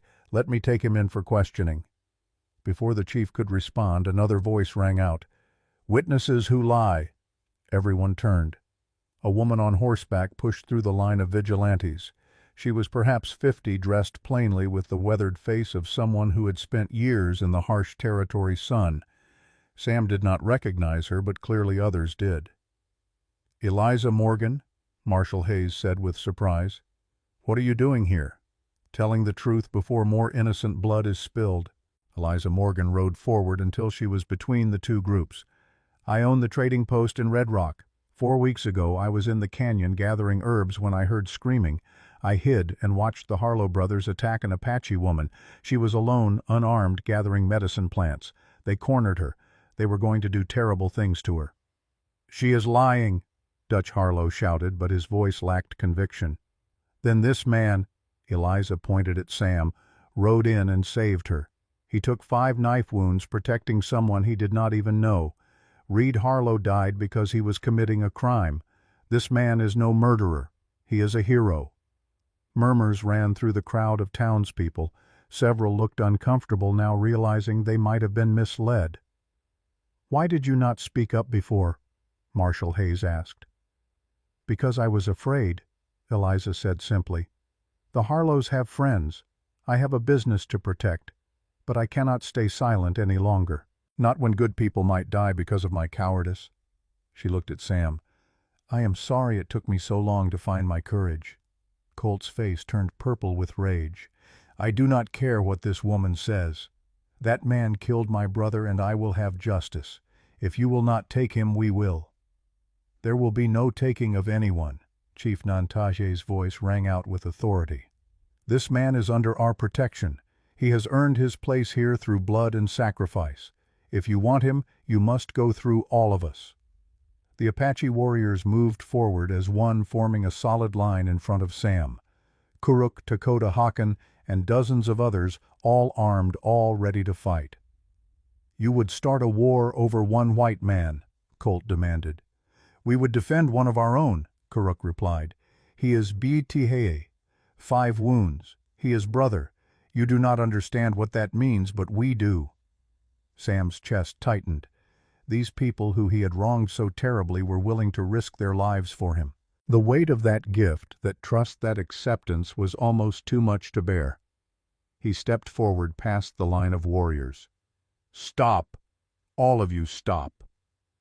"5 wounds. No," Dakota said. "Get back." But Sam kept walking until he stood alone between the two groups. He looked at the townspeople, at their uncertain faces, at the way some were already having second thoughts. "My name is Samuel Bridger," he said loudly. 8 years ago I was a soldier at Camp Grant. I was part of a massacre of innocent Apache people, women, children, elders. We were told we were attacking warriors. We were lied to. But that does not absolve us. I deserted because I could not live with what I had done. I have been running from that guilt ever since." He turned slowly, making sure everyone could hear. 4 weeks ago I saw a woman being attacked in the canyon. I could have ridden past, should have ridden past, but I could not stand by and watch another innocent suffer. So I fought. I took 5 knife wounds. Reed Harlow died because he was trying to kill that woman and I stopped him." "You admit to killing him then?" Colt shouted triumphantly. "I admit to defending an innocent life, which is more than I did at Camp Grant, which is what I should have done 8 years ago instead of following orders I knew were wrong." Sam's voice grew stronger. "You want justice, fine. But know what you are really doing. You are not seeking justice. You are seeking revenge, and you are willing to start a war to kill more innocents to get it." He gestured to the Apache camp behind him. "These people had every reason to kill me when they learned who I was. Every reason to make me suffer for what I helped do to them. But they chose mercy instead. They chose to judge me by my actions now, not my worst moment then. They gave me a name and a place and a chance to be better." Sam's eyes found Marshal Hayes. "Marshal, you know the Harlows. You know what they are. You know Reed was not some innocent victim. He was a violent criminal with wanted posters from 3 territories. Are you really willing to start a bloodbath over a man like that?"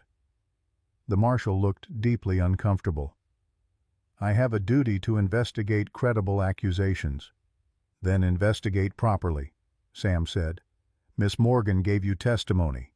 Let me give you mine. Question the Apache who were there. Get the full story before you decide that justice requires more killing." "Enough talk." Colt drew his pistol. "I do not care about investigations or testimony. That man killed my brother and I will have my revenge." He aimed at Sam. Time seemed to slow. Sam could see Colt's finger tightening on the trigger, could see the barrel of the gun pointed at his chest, could hear the sharp intake of breath from the warriors behind him. Then Ayanna stepped out of the camp, walking past the line of warriors moving to stand beside Sam, directly in the line of fire. "Ayanna, no." Sam reached for her, but she brushed his hand away. She faced Colt Harlow with her head high, her voice clear and strong. "If you want to kill him, you will have to kill me first." "Move aside, woman," Colt snarled. "This is not your concern." It is entirely my concern. Ayanna's voice rang across the space. I am the woman he saved in the canyon. I am the one your brother attacked, and I am someone else, someone you should know about before you talk of justice. She paused, making sure every eye was on her. 8 years ago, soldiers came to Camp Grant. They said there would be peace. They lied. They killed my husband Takala. They killed my son Kalo. He was 6 years old. Gasps came from the townspeople. Several looked away, shame on their faces. Everyone in the territory knew about Camp Grant, knew it was a stain on their collective conscience. This man, Ayanna gestured to Sam, was one of those soldiers. He destroyed everything I had, my family, my future, my hope. She turned to face Colt directly. So when you speak of justice for your brother's death, remember this. I have more right to vengeance than you could ever claim. My loss was innocent lives. Yours was a man who attacked the defenseless. She spread her arms wide, making herself an even bigger target. Yet I stand here defending the man who wronged me. Why? Because he has spent every day since trying to make amends. Because actions matter more than the past. Because I choose healing over endless hatred. Her voice grew stronger. So if you want to kill him, Colt Harlow, then kill me first. Prove that your justice is nothing but murder wearing a righteous mask. Show these people what you really are. Ayanna turned to face Colt directly. So you want to talk about justice? Let me tell you about justice. Justice is not revenge. Justice is not killing because you are angry. Justice is making things right. And this man has been trying to make things right every single day since he woke up in our camp. He killed your family and you defend him. Colt's voice was incredulous. I do not forgive him, Ayanna said clearly. The wound is too deep, too raw. Maybe I never will completely. But I see what he is trying to do. I see a man who could have run, could have hidden, could have saved himself. Instead, he keeps bleeding for people who have every reason to hate him. That is not the action of a coward or a murderer. That is the action of someone trying to be better than his worst moment. She spread her arms wide, making herself an even bigger target. So if you want to kill him, Marshal Harlow, then kill me first. Kill the woman whose family was destroyed at Camp Grant. Kill the woman he has saved twice. Add more innocent blood to your hands. Show everyone here what your justice really looks like. Behind her, more Apache women stepped forward. Then the warriors. Then the elders. One by one, the entire tribe moved to stand between Sam and the vigilantes. A human wall of protection. Chief Nantahe's voice boomed across the space. You have heard the truth. You have seen witnesses. You have been told by the woman most wronged by this man that he deserves mercy. What more do you need? Marshal Hayes looked at the scene before him. At the United Apache tribe. At Eliza Morgan nodding in confirmation. At his own townspeople looking uncertain and ashamed. At the Harlow brothers standing almost alone now with only their hired guns. He holstered his weapon. Colt Harlow, Dutch Harlow, you are under arrest for assault on Miss Morgan's testimony, for attempted murder of an Apache woman, for inciting a mob based on false accusations. What? Colt's face contorted with rage. You cannot be serious. Dead serious. The marshal gestured to two of his deputies who had ridden with the group. Take them into custody. Anyone who tries to stop this will face charges themselves. The hired guns looked at each other and decided their pay was not worth facing federal charges. They backed their horses away. The townspeople did the same, many looking relieved to have a reason to leave. Colt fought as the deputies approached, but with his wounded arm and Dutch's broken jaw, they were easily subdued. As they were led away, Colt screamed threats and curses promising revenge, swearing this was not over. But his voice faded as the riders departed, leaving only settling dust and sudden profound silence. Sam stood frozen, overwhelmed by what had just happened. The entire tribe had stood for him. Ayanna had put herself in danger for him. People who owed him nothing, who he had wronged terribly, had risked everything to protect him. He turned to Ayanna.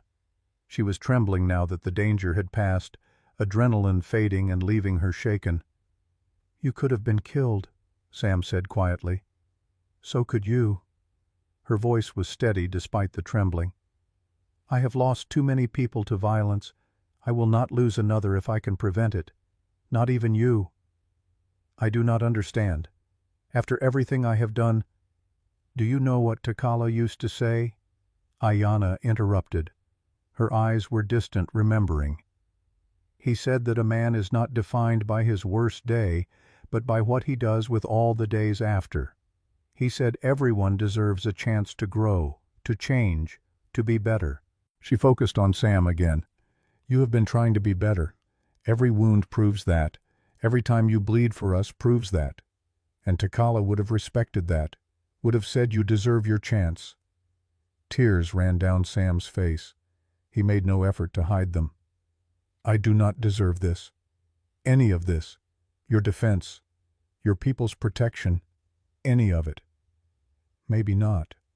Ayanna's voice was soft. "But you are going to spend the rest of your life trying to deserve it. And that effort, that trying that, matters. Red Sky Walker says the spirits care less about where we have been and more about where we are going. You are going somewhere better, 5 Wounds. And we will walk that path with you." The tribe began to disperse. The crisis passed. But before they did, each warrior who had stood in that protective line touched Sam's shoulder as they walked by. A gesture of brotherhood, of acceptance, of solidarity. Karuk stopped in front of him. 6 wounds were not enough, brother. You needed 7 and 8 and 9. You needed us to stand for you as you have stood for us. Now we are even." "We are not even," Sam protested. "I can never repay what you have given me." "Then stop trying to repay." Dakota appeared beside Karuk. "Just be. Be part of us. Be Biitihe. Be the man who bleeds for others. That is enough." Hakan was the last of the 3 warriors. "My brother Allo wants to thank you properly. Tonight we feast. We celebrate that we are all still alive and that justice was served without more blood." As the warriors walked away, Sam found himself alone with Ayanna again. The sun was beginning its descent toward the horizon, painting everything in warm golden light. "You said in front of everyone that you do not forgive me," Sam said. "I want you to know I understand. I do not expect forgiveness. Will never expect it." "I said I do not forgive you completely," Ayanna corrected. "That is different from not forgiving you at all." She paused, choosing her words carefully. "Forgiveness is not one moment, not one decision. It is a process, a journey. Some days I will feel closer to it. Some days the wound will be too fresh and I will feel only anger. But I am trying, just as you are trying. And maybe that is enough for now." She started to walk away, then stopped and looked back. 5 Wounds. The name suits you. You carry your scars visibly honestly. You do not hide what you have suffered or what you have done. There is honor in that. Whatever else you are, whatever else you have been, you are honest now. And honesty is the foundation of everything else. That night the camp did feast. Not because the threat was gone, they all knew Colt Harlow would find a way to seek revenge eventually, but because they had survived another day. Because justice had been served without more bloodshed. Because they had stood together and prevailed. Sam sat with his adopted brothers, eating and listening to stories told in a mix of Apache and English. The food was simple but delicious. The company was warm. The sense of belonging was something Sam had not felt since before Camp Grant, before the desert of guilt he had wandered through for 8 years. He watched Ayanna across the fire laughing at something Red Sky Walker said, saw the way the firelight caught her hair, saw the strength in her face, the resilience that had kept her going through unimaginable loss. She caught him looking and did not look away, held his gaze for a long moment. Then she smiled, small, sad, but real. And in that smile Sam saw possibility. Not redemption that was too much to hope for, not absolution, he would never deserve that, but the possibility of peace, of healing, of becoming something more than the sum of his worst actions. 6 wounds had brought him here. 6 scars marked his transformation, but he knew there would be more. More challenges, more pain, more opportunities to bleed for others, and he would face them all. Because he was 5 wounds now, because he had been given something precious and rare a second chance, because people who owed him nothing had chosen to stand for him anyway. The stars came out one by one, filling the sky with light. The fire burned low. People began to drift toward sleep. But Sam stayed awake watching, remembering, grateful beyond words for every moment he had been given. Tomorrow would bring new trials. The Harlow brothers were not finished. His past was not fully settled. The path ahead was uncertain and dangerous. But tonight, under these stars with these people, Sam felt something he thought he had lost forever at Camp Grant. He felt like he belonged somewhere, like he had a home. And for a man who had been wandering lost for 8 years, home was worth any price, even 6 wounds, even 7, even more if that was what it took to deserve the gift he had been given. The seasons turned. Summer's brutal heat gave way to autumn's gentler warmth. The leaves on the cottonwoods along the creek changed to gold and amber. The air carried a different quality, crisp and clear, promising the cold that would come, but not yet delivering it. Sam, who thought of himself only as 5 wounds, now had changed as much as the seasons. His wounds had healed into thick scars that he no longer tried to hide. His skin had darkened from constant sun. His hair had grown long, tied back in the Apache way. When he moved through the camp, he moved like them, silent and sure. When he spoke, Apache words came as easily as English now. But more than his appearance had changed. Something deeper.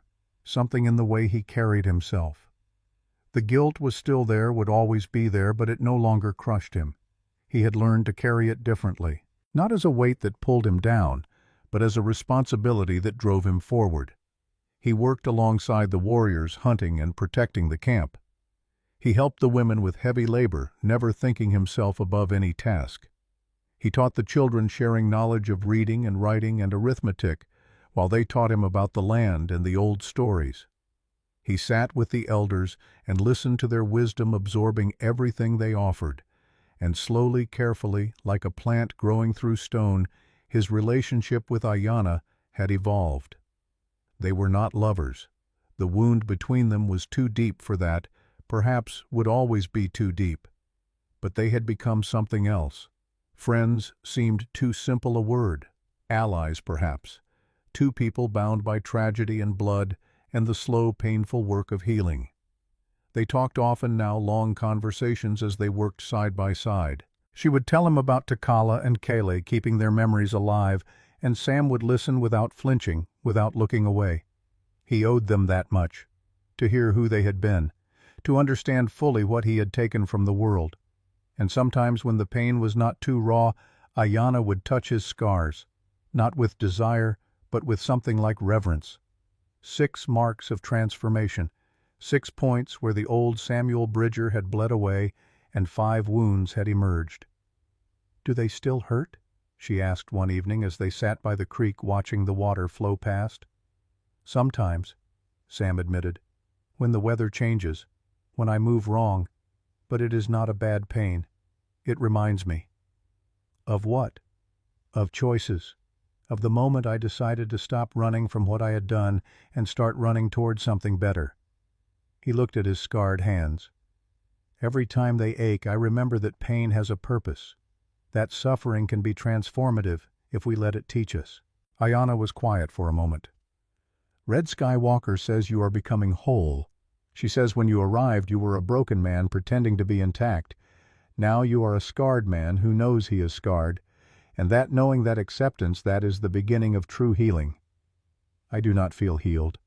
"No," Ayanna agreed, "but you feel honest, and honesty is the soil where healing grows."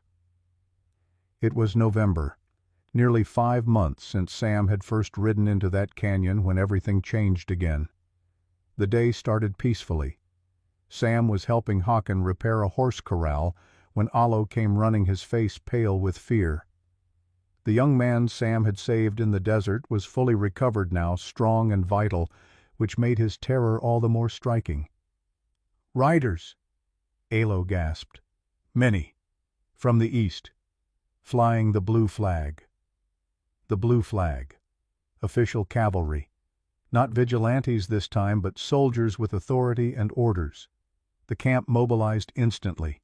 Warriors grabbed weapons. Women gathered children. Elders took their positions. But there was less panic than before. These were soldiers, not a mob. There would be protocol. There would be talking before shooting. Unless the talking failed. Sam's heart hammered as he joined Kuruk at the camp's edge. Had Thornton's protection failed? Had someone discovered he was still alive? Had the army decided that one deserter's life was worth another confrontation? The cavalry appeared over the ridge. 30 men, maybe more, in perfect formation. At their head rode an officer Sam did not recognize, young, perhaps 30, with the bearing of someone who took his rank very seriously. They stopped at the usual distance. The young officer dismounted and walked forward, flanked by 2 sergeants. His face was set in hard lines, all business and no warmth. "I am Lieutenant James Carver," he announced. "I am here on official business regarding a matter of military justice and territorial security." Chief Nantaji stepped forward. "Speak your business, Lieutenant." 3 weeks ago, Colt Harlow and Dutch Harlow escaped custody while being transported to Fort Apache for trial. They killed 2 deputies in the process. Since then, they have been gathering men. Outlaws, deserters, gunmen. We have intelligence that they plan to attack this camp in force within the next 2 days. A cold knot formed in Sam's stomach. Colt had promised revenge. Now he was coming to deliver it. "How many men?" Kuruk asked. "Our scouts estimate 40, maybe 50. Carver's face was grim. "They have rifles, ammunition, possibly dynamite. This will not be a raid. This will be an assault." "Then we will defend," Chief Nantache said simply. "You cannot," Carver replied. "Not against those numbers with that kind of firepower. They will overwhelm you. There will be a massacre." The word hung in the air like smoke. Massacre. Like Camp Grant. Like the thing that had started all of this. "What do you propose?" the chief asked carefully. "Evacuation. We escort you to Fort Apache. You stay under military protection until the Harlows are captured or killed. Then you return. Leave our land, our homes." An elder spoke up, his voice sharp with anger. "We have been driven from place to place for generations. Now you ask us to run again." "I ask you to survive," Carver said. "I cannot protect you here. The terrain favors attackers. But at the fort behind walls with soldiers to defend you, you will be safe." "We do not trust white man's forts," another elder said. "We have heard too many promises of safety that ended in chains." "I give you my word," Carver began. "Your word means nothing." The elder's voice rose. "Words are wind. We have learned this with blood." The argument continued, voices rising, tempers flaring. Sam watched and understood both sides. The Apache had every reason not to trust military protection. But Carver was right. Against 50 armed men with military weapons, the camp could not hold. Then Sam saw Ayanna standing with her father, her face pale but determined. Saw the children clustered behind the warriors. Saw Red Sky Walker leaning on her stick, too old to run, too proud to beg for safety. He thought of Camp Grant, of the dawn that revealed bodies scattered in the dirt, of the woman kneeling with her dead son, of the face that had haunted him for 8 years. Not again. This would not happen again. Not while he still drew breath. Sam stepped forward. "I will go with them." Everyone turned to stare at him. 5 wounds, no, Kuruk said immediately. "You are one of us now. We do not abandon our own. I am not asking you to abandon me. I am offering myself." Sam looked at Lieutenant Carver. "The Harlows want revenge. They want me. If I go with you, if I draw them away from here, maybe they will follow. Maybe the camp will be spared." "You do not know that," Dakota protested. "They may attack anyway." "But they may not," Sam replied. "If I am not here, if they know I have gone to the fort, some of them may follow me there instead. It splits their force. It gives you better odds." Carver studied Sam with new interest. "Who are you?" "Someone who owes these people everything. Sam said simply. Someone who will not stand by and watch another massacre. Not if I can prevent it. You would sacrifice yourself? Carver asked. I would fight. At the fort with your soldiers against the Harlows. I know them. I know how they think. I can help. Sam paused. And if my presence draws some of them away from here, then everyone benefits. Chief Nantaje looked at his daughter. Ayana's face was stricken, but she said nothing. This was not her decision to make. The chief turned to his council. They spoke in Apache, their voices low and urgent. Sam could pick out words here and there. Sacrifice, debt, honor, risk. Finally the chief spoke. 5 wounds. You have bled 6 times for us. We cannot ask you to bleed a 7th. You are not asking. I am offering. Why? The chief's eyes were intense. Why do you continue to give when you have already given so much? Sam thought about how to answer, about all the complicated reasons, about guilt and redemption and the need to be better than his worst moment. But in the end, the truth was simpler than all of that. Because you are my people now, he said quietly. Because I have been given the gift of belonging, and you do not let your people face danger alone. Red Skywalker spoke then, her ancient voice carrying surprising strength. The spirits speak through this man. They show us that transformation is real, that change is possible, that even the most broken can become whole if they are willing to bleed for it. She looked at Sam. You came to us as Samuel Bridger, guilty and lost. You became 5 wounds marked by sacrifice. Today, you become something more. Today, you become truly Apache. She shuffled forward and placed her hand on Sam's chest over his heart. Go, fight, protect your people by drawing danger away. This is the act of a warrior, of a brother, of one who understands that sometimes the greatest love is choosing to walk into fire so others can remain in light. Ayana had been silent throughout all of this, but now she stepped forward. Her face was pale but composed. She looked at Sam for a long moment, her eyes holding his. You saved me twice, she said softly. Now you do it again, by leaving to protect us, by offering yourself as bait. She paused. I do not want you to go. I know. But I understand why you must. She reached out and touched the scar on his chest, the first wound he had taken in the canyon. 6 wounds brought you to us. How many more will it take before the debt is paid? I do not know, Sam admitted. Maybe there is no number that is enough. Maybe I will be paying this debt until the day I die. Then die old, Ayana said fiercely. Die gray and wrinkled with grandchildren at your feet. Do not die in 2 days fighting my battle. Our battle, Sam corrected gently. It stopped being just yours when I chose to stand in that canyon. It became ours, yours and mine and everyone here. And now I choose to stand again. She pulled him close suddenly, her arms going around him. Not romantic, not passionate, but desperate. The embrace of someone holding on to something precious that she knows she must let go.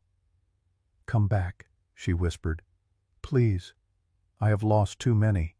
I cannot lose you too. I will try, Sam promised. I will try very hard. They separated. Ayana stepped back, her face carefully neutral now, the mask of composure back in place.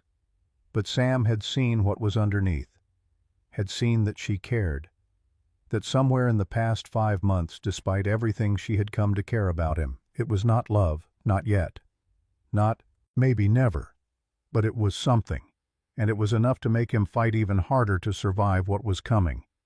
Within an hour, preparations were complete. Sam would ride with the cavalry to Fort Apache.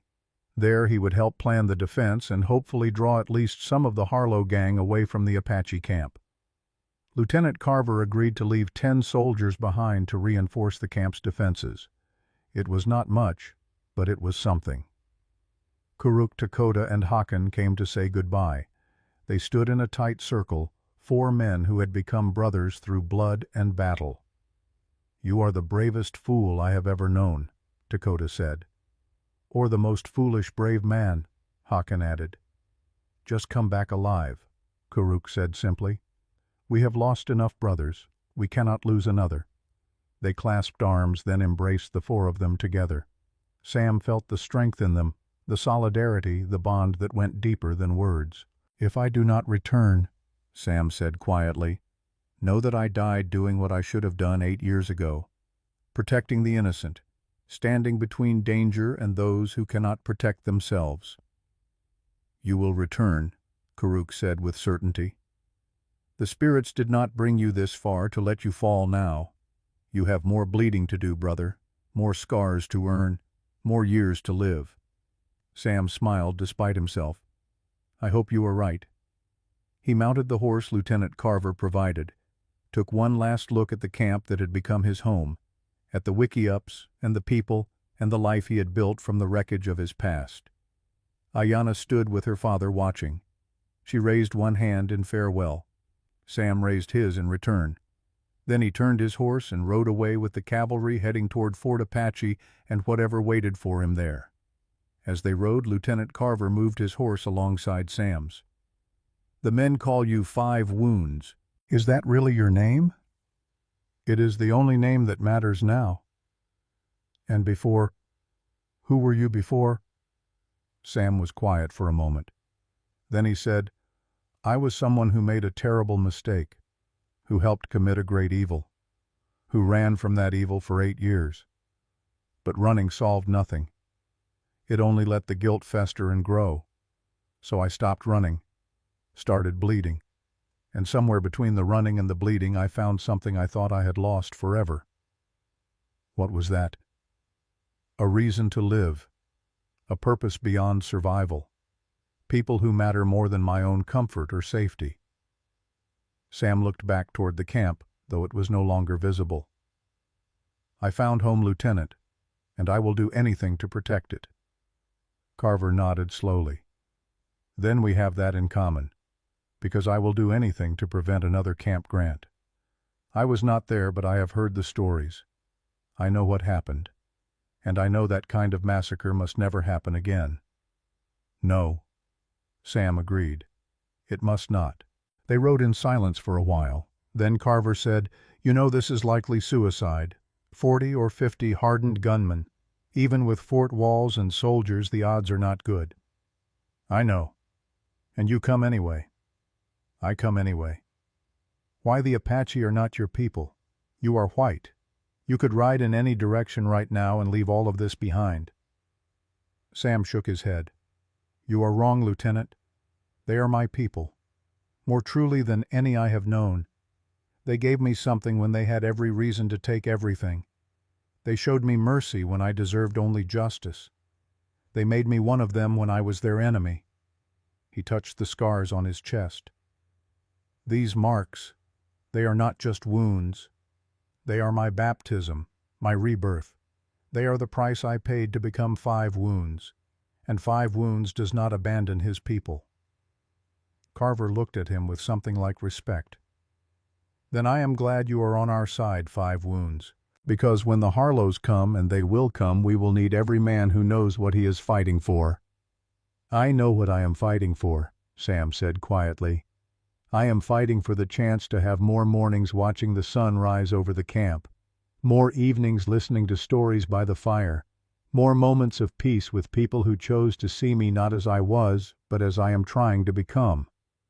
He paused, then added, "I am fighting for Ayanna, so that she never has to kneel in the dirt holding another dead loved one, so that she can have peace, so that she can heal, even if I am not there to see it."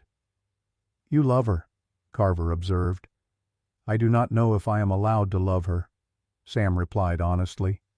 "I killed her family. That is a wound that may never fully heal, but I care about her, deeply, and I will die before I let her suffer again because of my actions or inactions." The fort appeared on the horizon as the sun began to set its walls dark against the orange sky. Sam looked at it and felt the weight of what was coming.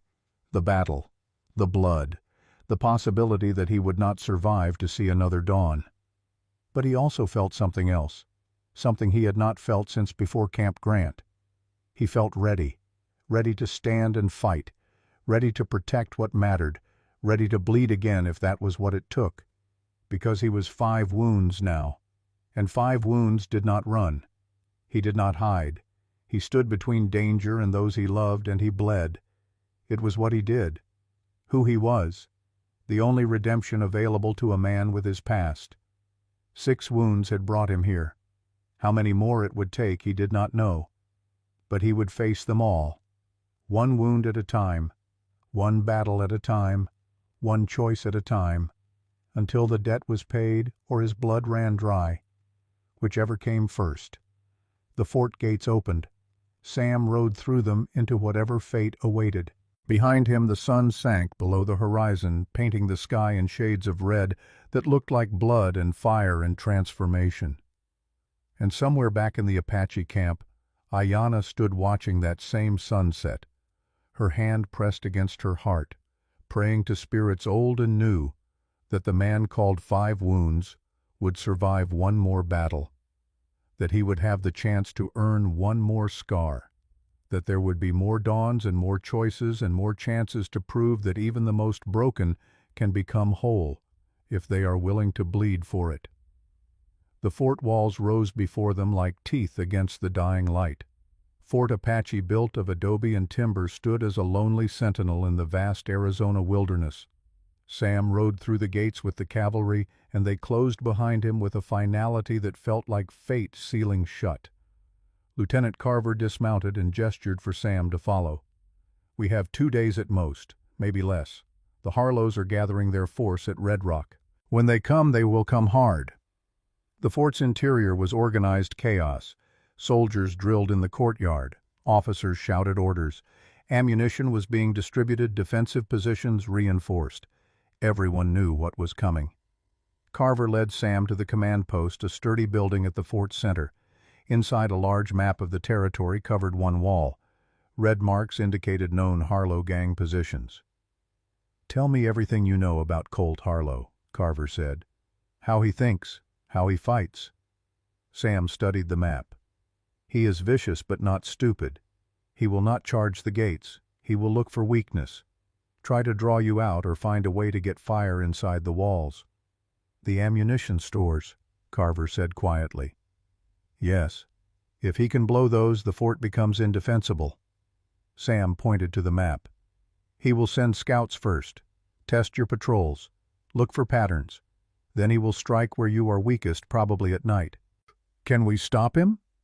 Sam looked at the young lieutenant. "With 50 men attacking a fortified position, you should be able to hold. But Colt is driven by hate now. He will take risks, sacrifice his own men, and hate makes men dangerous." They worked through the night, planning defenses, positioning men, preparing for what was coming. Sam felt the familiar weight of command settling on his shoulders, the old soldier's instincts rising despite 8 years away from military life. Dawn came gray and cold. No attack. The waiting was worse than fighting. On the 2nd day, the scouts returned. "They are coming. 43 men, moving fast. They will be here by nightfall."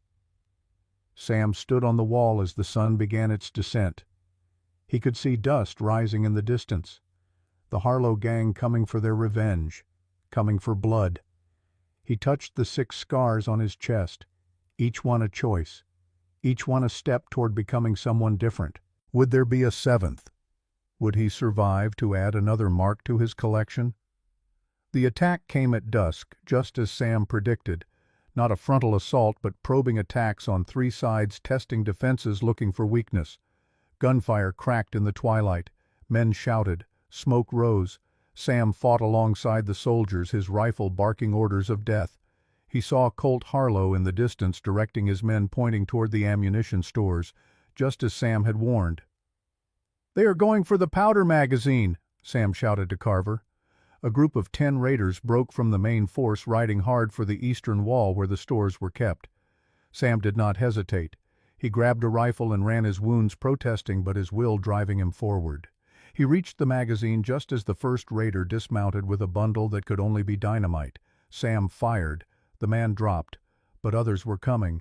The fight was brutal and close. Knives and fists and desperate struggling in the near darkness. Sam took a blade across his ribs, not deep, but enough to add blood to the score. His 7th wound. Another mark earned. But he held until soldiers arrived, held until the raiders broke and fled. The main assault collapsed without the explosion they had counted on. By midnight it was over. The Harlow gang scattered into the desert, leaving their dead behind. Colt Harlow was not among them. Sam found him 3 days later. The big man had been wounded in the leg, unable to keep up when his gang fled. He had crawled into a canyon to die alone. Sam stood over him, rifle in hand. Colt looked up with eyes full of hate. "Go ahead," Colt rasped. "Finish it." Sam looked at this man who had caused so much pain, who had tried to kill Ayanna, who had attacked the Apache camp, who had come here seeking vengeance. 8 years ago, Sam would have pulled the trigger without thought, but he was not that man anymore. "No," Sam said quietly. He called for soldiers to take Colt into custody.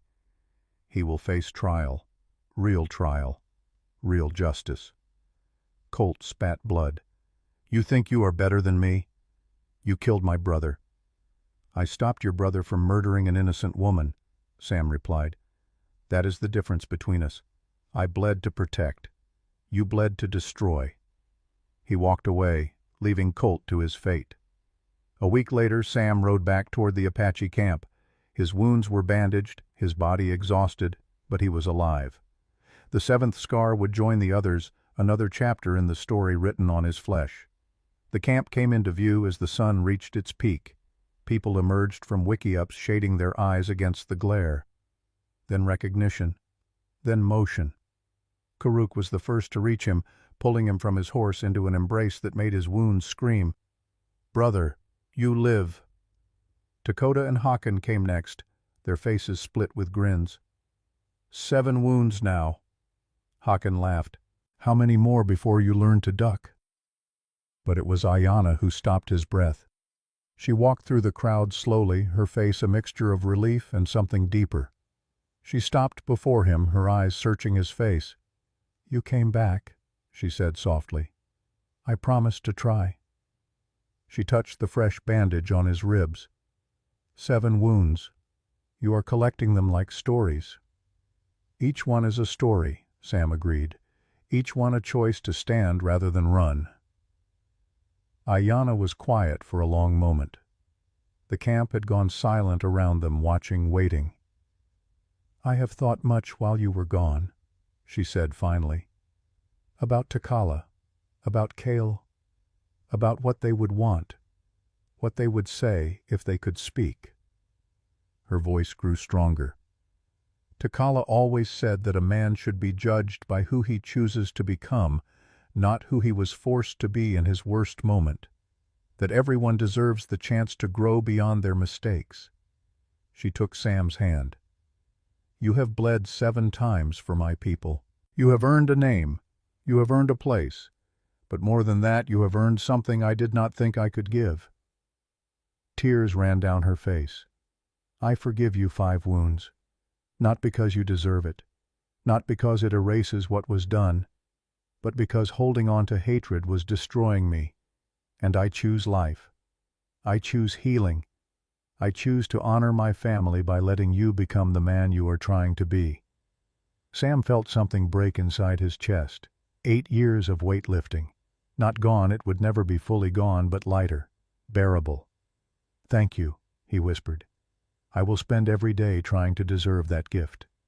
Chief Nantaje stepped forward. 5 wounds. You have proven yourself beyond doubt. You are Apache. You are brother. You are home." The tribe surrounded him, touching his shoulders, welcoming him, accepting him fully. That night they feasted. Not because the threat was gone forever, there would always be threats, but because they had survived another trial, because justice had been served, because healing had begun. Sam sat with Ayanna by the fire as the stars emerged. She leaned against his shoulder, a gesture of trust that meant more than any words. "What happens now?" she asked. "Now we live," Sam said. "We remember those we lost. We honor them by building something good from what remains. We heal, together." "Together," Ayanna agreed. 1 year later, Sam stood in the same spot where he had first been brought before the council. But this time, there was no judgment, only celebration. He was teaching children to read, helping warriors with livestock, working alongside everyone as a full member of the tribe. His scars had faded to white lines, 7 marks that told a story of transformation. Ayanna walked beside him now, not as lovers, though that might come in time, but as partners. 2 people bound by tragedy who had chosen healing over hatred. Red Sky Walker approached them, leaning on her stick. "You have become who you were meant to be." 5 wounds. Not the man who fired into the darkness at Camp Grant. Not the man consumed by guilt, but the man who chose to bleed for others, who chose to transform pain into purpose. She touched his scars. "These marks are your truth, your testimony, your redemption." Sam looked out over the camp at the life he had built from the ashes of his worst moment. Children laughed, women worked, warriors trained, elders told stories. Life continued as it always did, carrying those willing to grow with it. He was 5 wounds, not Samuel Bridger, killer and deserter, not Sam the man haunted by ghosts, but 5 wounds, the man who had learned that redemption was not a destination, but a direction, not a moment but a lifetime of choices. 7 scars marked his body, 7 times he had chosen to bleed for others. 7 reminders that even the most broken can become whole if they are willing to pay the price. And the price was everything, every comfort, every certainty, every piece of who he used to be. But what he gained was worth far more. He gained a people, a purpose, a home, and slowly, carefully, painfully, he gained peace. Not the peace of forgetting, the dead never allow that, but the peace of acceptance, the peace of knowing he was becoming better than his worst day, the peace of belonging. As the sun set over the Arizona desert, painting the sky in shades of gold and crimson, Sam stood with his adopted family and felt something he had not felt since before Camp Grant. He felt whole, scarred, marked, changed, but whole, and that was enough, more than enough. It was everything.